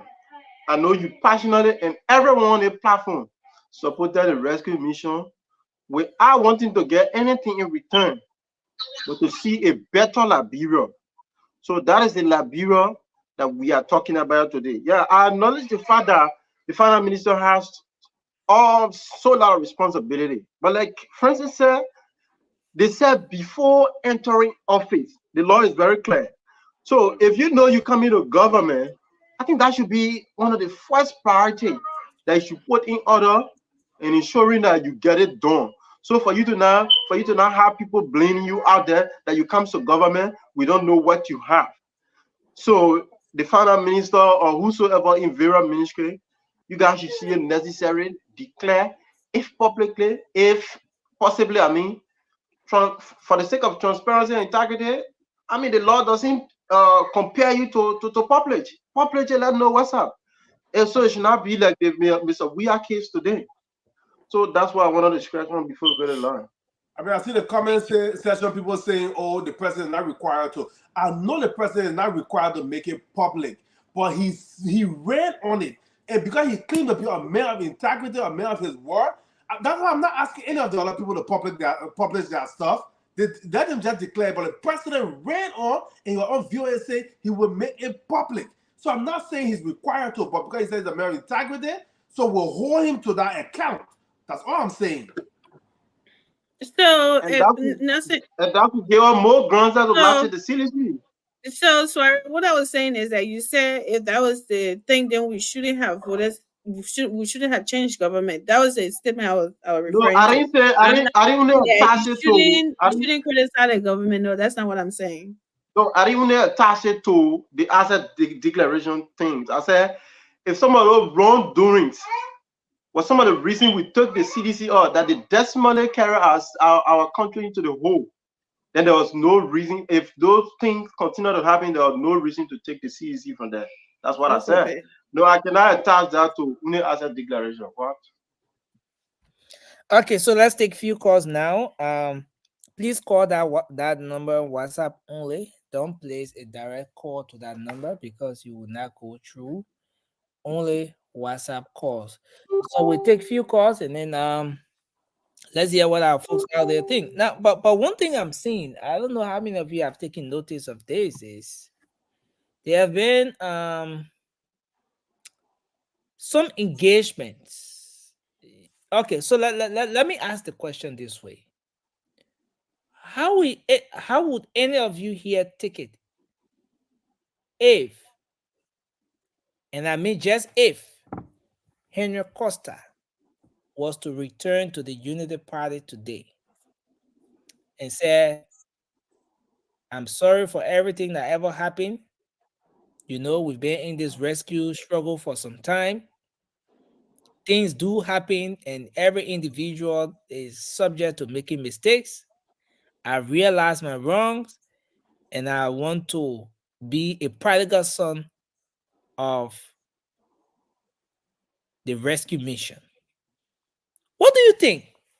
I mean, just if you woke up today and you saw Henry Costa at the feet of Ambassador Boakai begging to come back, will it be a good idea for Unity Party to open arms to Henry Costa again, for Ambassador Boakai to take him back as his own, give him all the privileges, the rights he enjoyed yesterday, being with former Vice President, now President Joseph Yuma Boakai?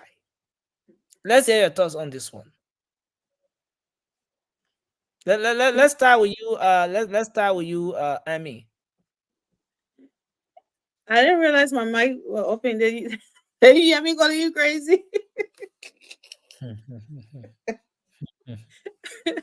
No, see, you didn't hear that, right? I hope you did.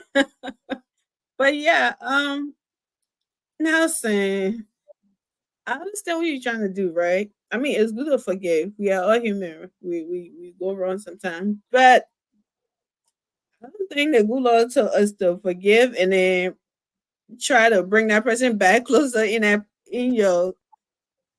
place that that person was and they did what they did to you. I can only control my action and not someone else's. Okay. I may want to forget the person, but I don't know what this person planning this time around. Whether they're legit coming saying, "Oh, forgive me," or they are coming with vengeance and say, "Oh, I said this. I will prove this. I will go and pretend to want to be this friend again, and go ahead and bring a deeper thing or whatever." You know, you gotta consider all of that. Nothing wrong with forgiving Heron Costa. Heron Costa is a Liberian. He's a human being. He fought. He fell short. Whatever. Yes, JMB can forgive him, but to bring him close, you say give him all Bring the him close. privileges that he had to him No, again. no, I but don't what's think the so. essence of forgiving the man if you can bring him close? If you can give him that spot that he once had? Give me the scriptures that says that. No, we're not talking scripture now. Okay. So they saying we're not talking scripture, they're not against the law. If I forgive him, that's the scripture part. I Do can you have forgive any him. law that says when you forgive somebody, then you will not bring it back to where they were? No, that I can get you a scripture that seem to be aware of your surroundings. Okay. So Francis, let's hear so, from you on this. so Francis, you can do that. is it going to be a good idea? Where will you stand with that decision? For me, I can care less what they do with Heracles. I want to bring about now. I can really care less about that. So I don't even have much stock to put into it. So I'm sorry, I don't care about that. Okay. So Alfred, let's hear from you. What do you think about this? Well, because Nelson, how often you talk to Costa? Because some of this question will make Costa to understand that there is a chance for him to come back. How often you talk to him? No, Or no, no, did no, you no, have a no. conversation with Costa I so he don't. I put don't you want in front to to. ask this I don't. question so that so that he Alfred, I can don't. know that Costa send him. Alfred, Costa send him. yeah, Don't put me in okay. situation.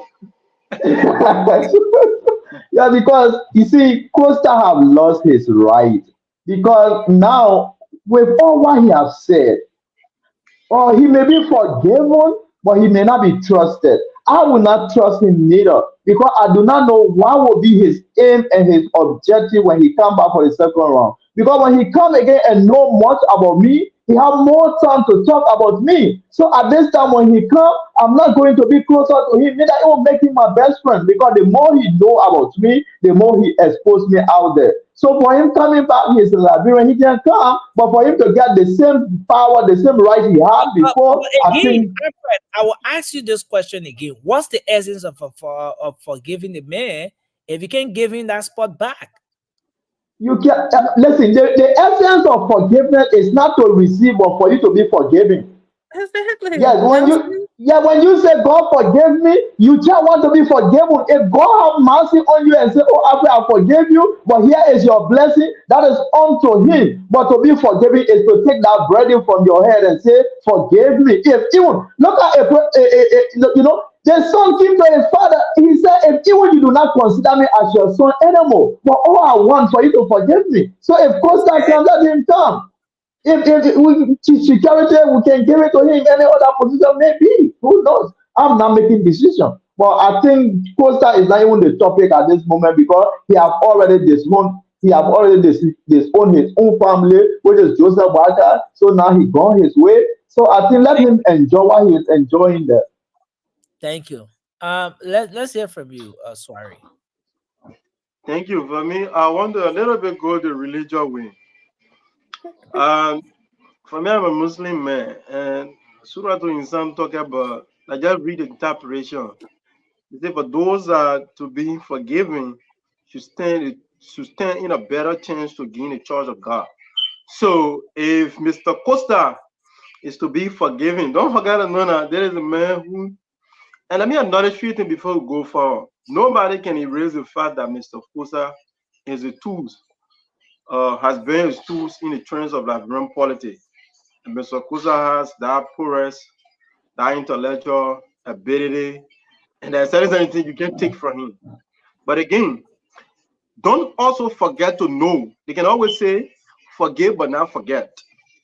That Thank would be you. the in the process of Mr. Costa. If Mr. Costa is to be forgiven by the Unity Party, which I can say, if you having any conversation, if there's any green light to that happening, Mr. Costa will not come around the presidency easily because there is the man who told us that I think he posted, I don't think he only said it, he posted the health report of the current president now, right?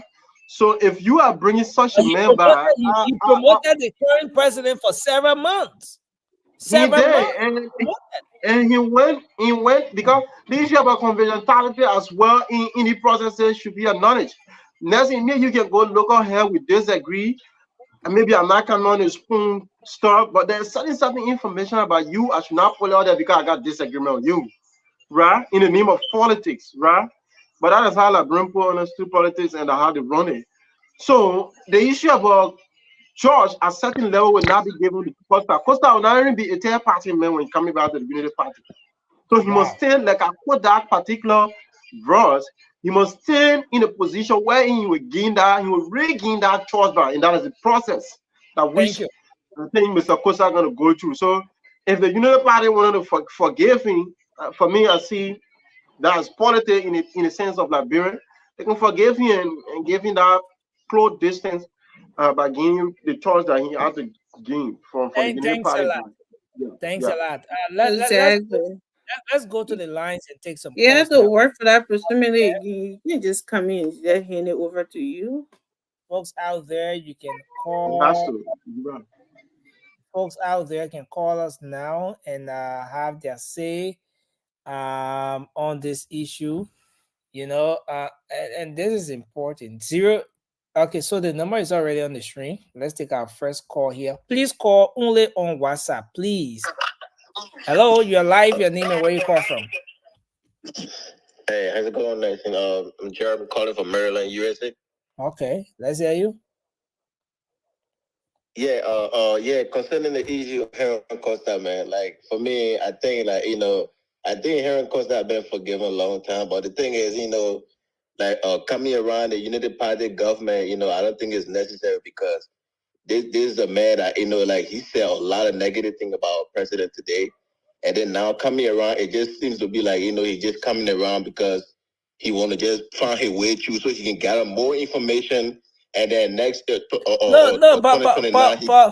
but why not see it as this man genuinely repenting, as someone who has decided, made that decision to repent and wants you to take him like before?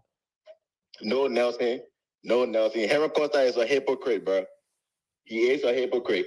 All these things, he's just playing tricks, Yeah, Heron Costa is not stranger, man. Like, for me, I know Heron Costa, Heron Costa, or he's my mom, or play son, he always come around and whatever. Since those things happen, my mom, she don't really, kind of like go around him like that because she's seeing like, like a hypocrite.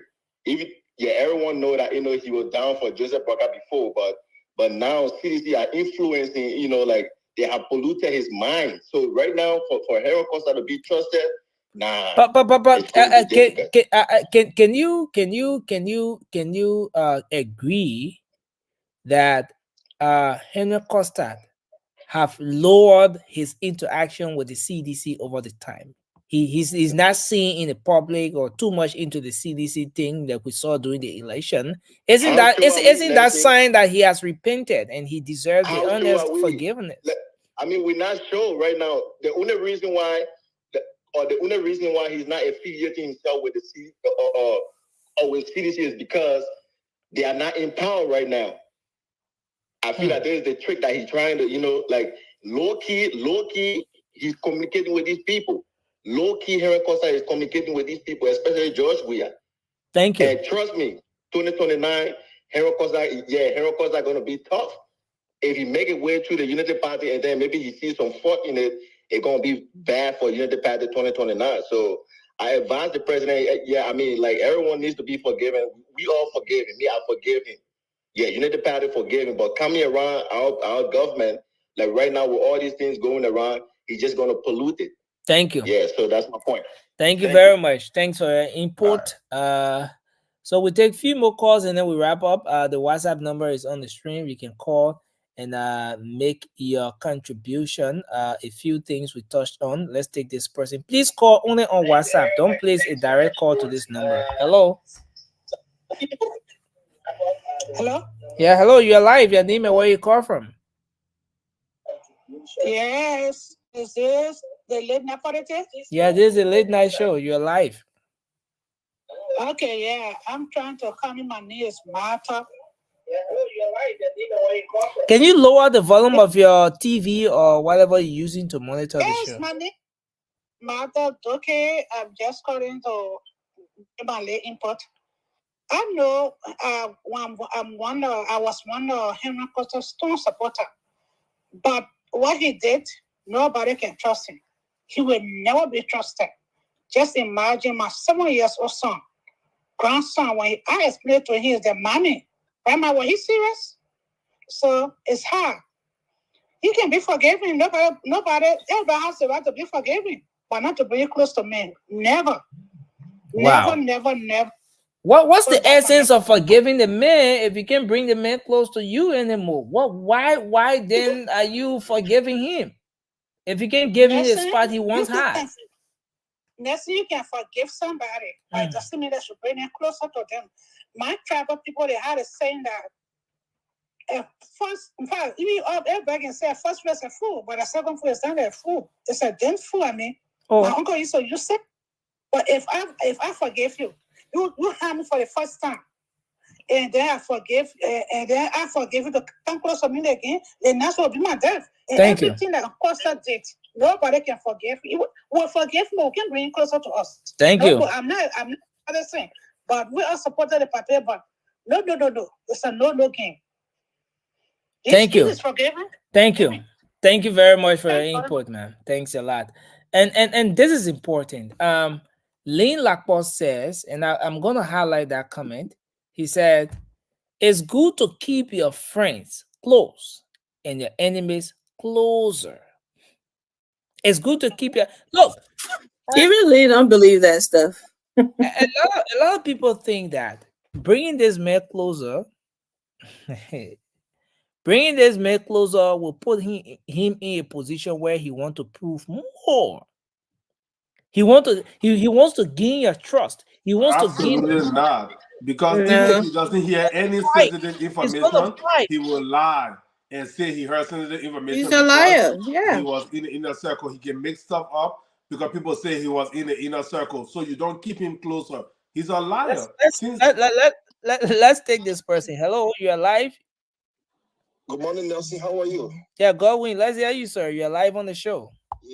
Yeah, Nelson, as it relates to the issue of Costa coming close back to the rescue train or close back to Joseph Boaka, I think it would be like a dangerous animal trying to hunt down the omen. So, I mean, bringing Costa back close to Joseph Boaka, to President Boaka, I mean, I don't see that happening today, tomorrow, or in the near future. He can be forgiving. As the Bible said, you can forgive, but you cannot forget.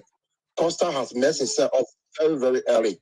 Yeah, he went the wrong route, and then bringing him back to the old man. I don't see that happening. He can be the old man have forgiven Costa all. Trust me, he have been forgiving everything, but he cannot come close. He cannot get that spot back. Trust me, it can't happen. Thank you. Wow. Thank you very much. Thanks a lot. Why don't you highlight this comment, Nelson? The one Miss Blessing said. Miss Blessing is being personal, man. You. It's not being personal. He's asked. There you go. He asked a question. Highlight it. You know, and this is where we are. So please answer the question. You want to know that. You know, Miss Blessing, you coming made a show about me tonight. Let me tell you. So, but at the end of the day, everyone deserves to be forgiven. Everyone deserves to be forgiven. Absolutely. You know, and of recent, I don't know how many of you have taken notice, but of recent, Adrian Costa has been hanging out with a lot of folks, influential folks in the Unity Party. Just in case. Anyway, folks, we have to hold everything here. Let's hold it at that. I want to say thanks to everyone tonight. I want to say thanks to everyone. Let me just squeeze this final call in, and then we're going to close up for tonight. Hello, you're live. We discussed plenty of things tonight. Why are you just thinking of Henry Costa? Why are you talking about Costa? we talk about the disruption of the Senate of the the session today at the House of Representatives by lawmakers code. And we also talked about the this whole asset recovery team that's going on. This whole asset declaration. Is there any difference with what we saw with the CDC comparing it to the Unity Party now? And also the issue that has to do with, okay, let's take you now. Let me now hold you on long. Please go ahead. Your name and where you call from.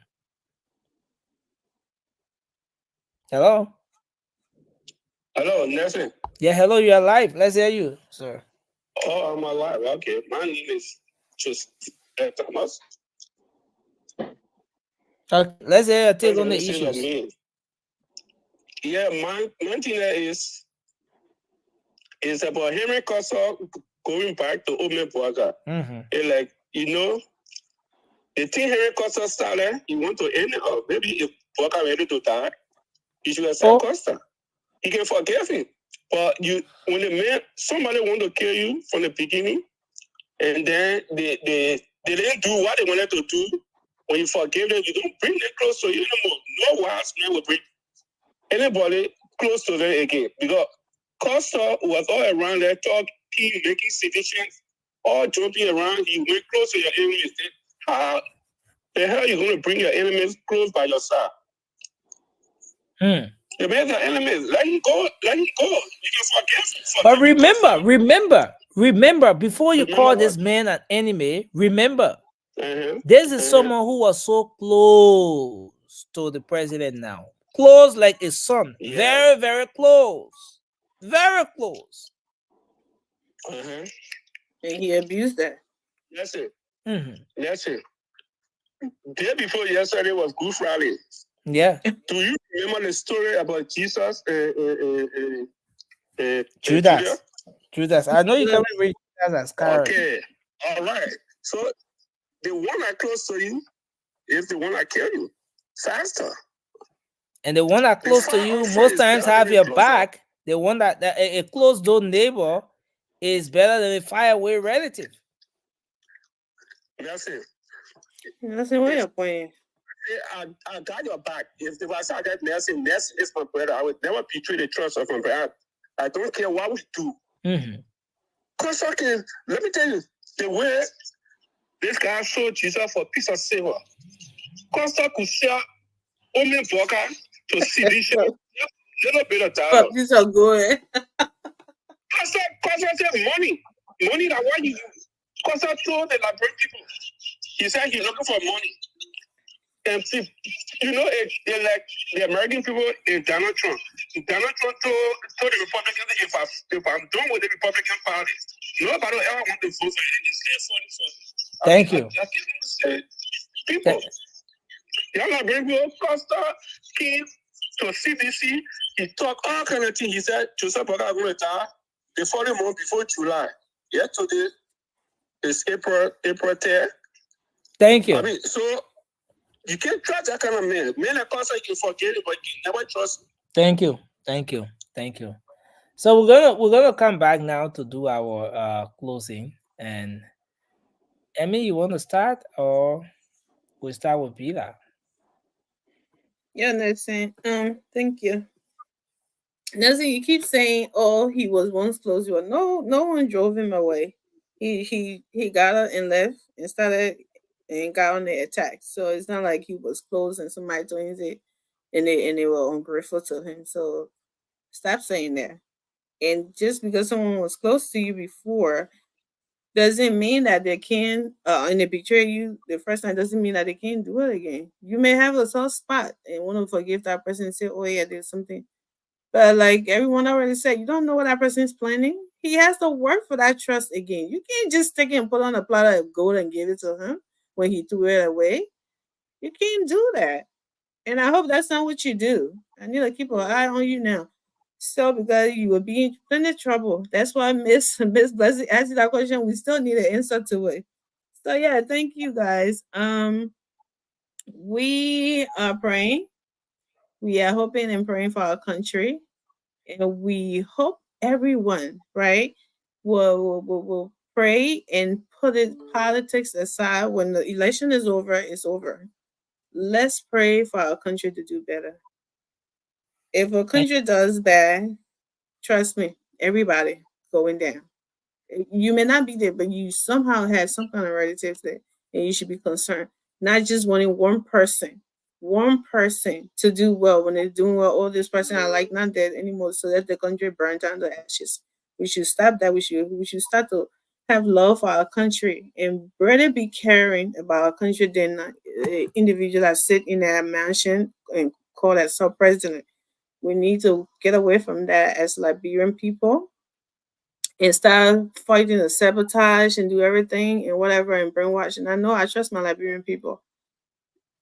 I mean, the days gone are the days that you just come and say something without anybody wanting. You got a video for that? You got any proof? You got this? Everybody's saying everything now. You can't just come and just manipulate and just lie and say, oh, because you want to make somebody look bad. You have to have something to back it up these days. And I'm really, really optimistic. I know it's a tough road. Maybe it's gonna be even harder before it even gets smooth. That's how it is most of the time. It's not just gonna start when something hard, you can meet something difficult, you just go through, you just load the fear and start getting no. Sometimes it gets harder before it gets better. And tired, let's go. We on the ride, right? We need to be prepared and no one's telling you say you can't expect your government to do certain things, but just know that the time that these so-called loving and caring people for the Liberian people now, the people doing now, that giving now, like when we hear people that were not concerned 2 months ago, all of a sudden the Liberian people are suffering. They are sleeping in darkness. They are as if when they were there, Liberian people had light over their heads 24/7, as if they were not telling the people, go and buy CCTV, I ain't able to protect you. As if Zogo and zombies, they were not all in the street. Now you don't see any of that. So we should be grateful, right? Things are picking up. It's not perfect, but it will get better. And we need to hope and pray and stop thinking that, oh, because it is happening in the other places this time, so it's not happening again. You have to, the Bible said life and death lies on the tongue, and you should speak what you want to see in existence. Does that mean it's just gonna automatically show up? Or no, you just believe in, right? So we should all be on that track now. Thank you for coming to listen to our Tabata every day and every night. Love you, and we're praying. We're hopeful. Thank you. Thank you. Francis? Yeah, thanks, folks, for joining us tonight. Liberian people, let's pay close attention to our lawmakers, to our leaders. Let's change them like we change our clothes every time, every chance we get if they're not doing the right thing. Especially lawmakers, if they're not coming to you, this people should be coming to you every time. Let's Senator McGill said, I don't know how true it is, but he said it. He said on his break, he went to Marquis County and engaged with his constituents and how it's supposed to be about the World Economic Crime Court, and the Margibians support the World Economic Crime Court, so does Senator McGill. So that's what's supposed to happen. So if they're not coming back to you when they take their breaks and stuff, vote them out. If they are over there and embarrassing you, like Yeke Koluba does, embarrass the street every chance he get, don't think he's fighting for you. That's an embarrassment. So vote him out.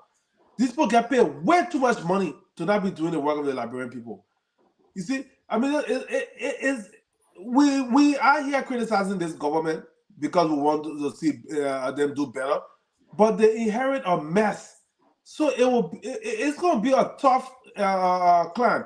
I know there are other people on the side, people want to say, oh, y'all say y'all are better, y'all are smart, you know how to do all this stuff, this, that, and the other. So no excuses and stuff like that. But still, Albert Einstein cannot fix this problem in 3 months that George Weah administration left. So right now, the matter of the budget hasn't even been approved yet. The first quarter budget hasn't even been approved yet. That's why they about to review. So how can the government function without our budget? You see, so let's give this government chance, but at the same time, we're not going to shy away from calling them out. So let's pray Because this better Labrador we're hoping for is not for you and me. It's for our children. What we didn't meet, let them meet it. For God's sake. Thank you, and God bless Liberia.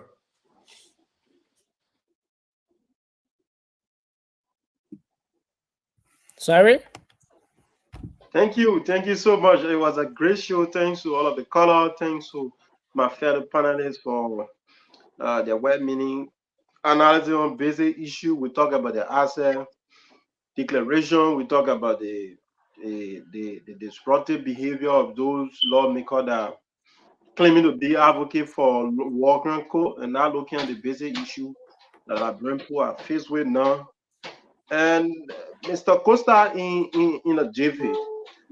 Liberia is on the trends of progressing, like and I always say, and we have to have a mindset that Liberia was given to people who do not understand governance from any angle, or see governance as a regime thing and hold it as a political party thing.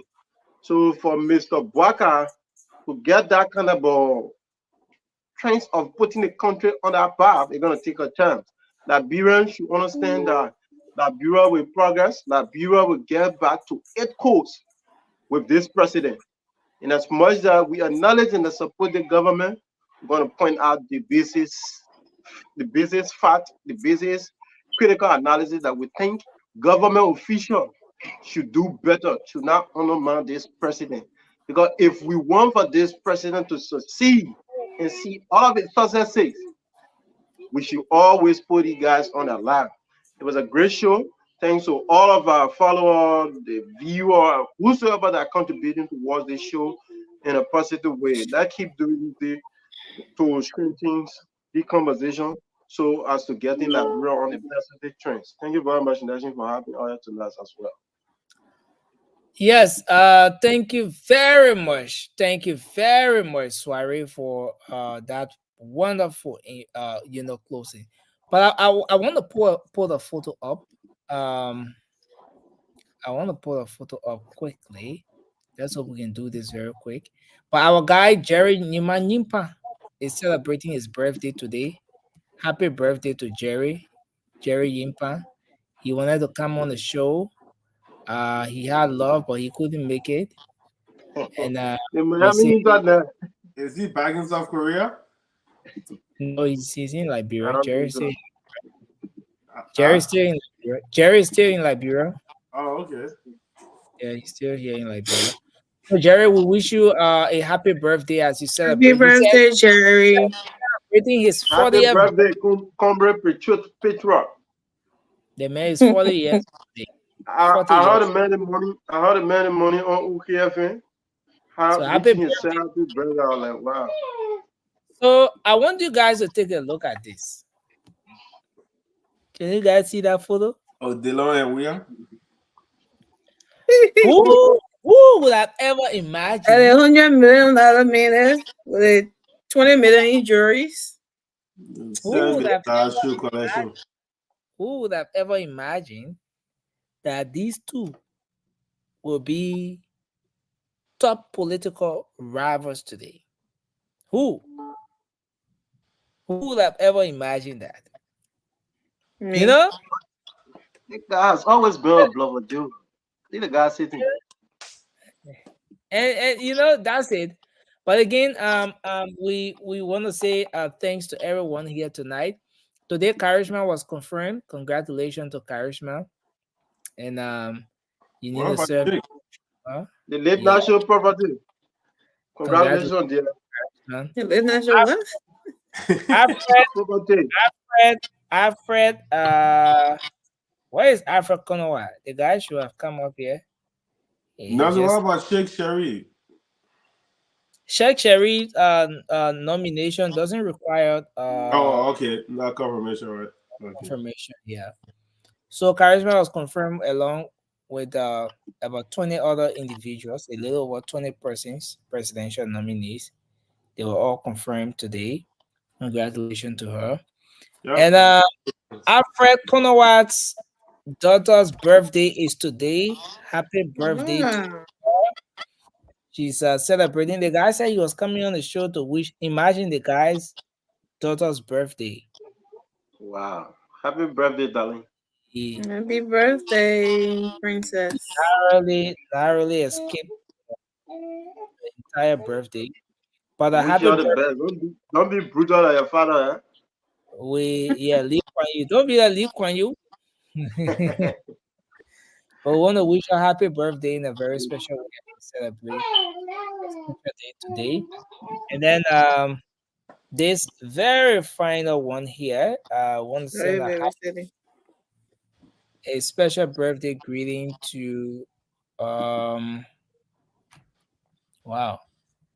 Okay, so it's a special birthday greeting to Miss Comfort. Today is her birthday. She's celebrating a special day today. Her daughter Rejoice Smith is saying happy birthday to her as she celebrate her special day today. That's you, Miss Comfort. Sorry, Miss Angeline Smith. Madam Angeline Smith, today is your birthday. Happy birthday to you.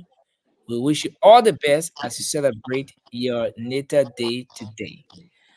Okay, so that's how I would like to end up. Again, I want to say thanks to everyone for being here. And Emmy, thanks for being here tonight. I appreciate the Marshall territory. Sandy said No he's coming. problem. He will overtake the territory. He's actually operating the Yeke Koluba.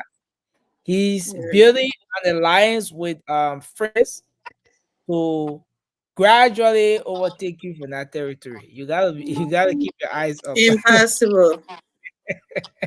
Well, So good night. in small squad. Good night, guys. Okay, then. Have a good night, guys. You too, Nelson. Okay, so don't go here though. You gotta hold on. Let's see if we do this one. Well. Emmy is operating from a new studio. You guys can see the rescue. The rescue has started to. Anyway, have a good night. Bye bye. Yes, I, a special one from the CEO, stand coming with the spoon.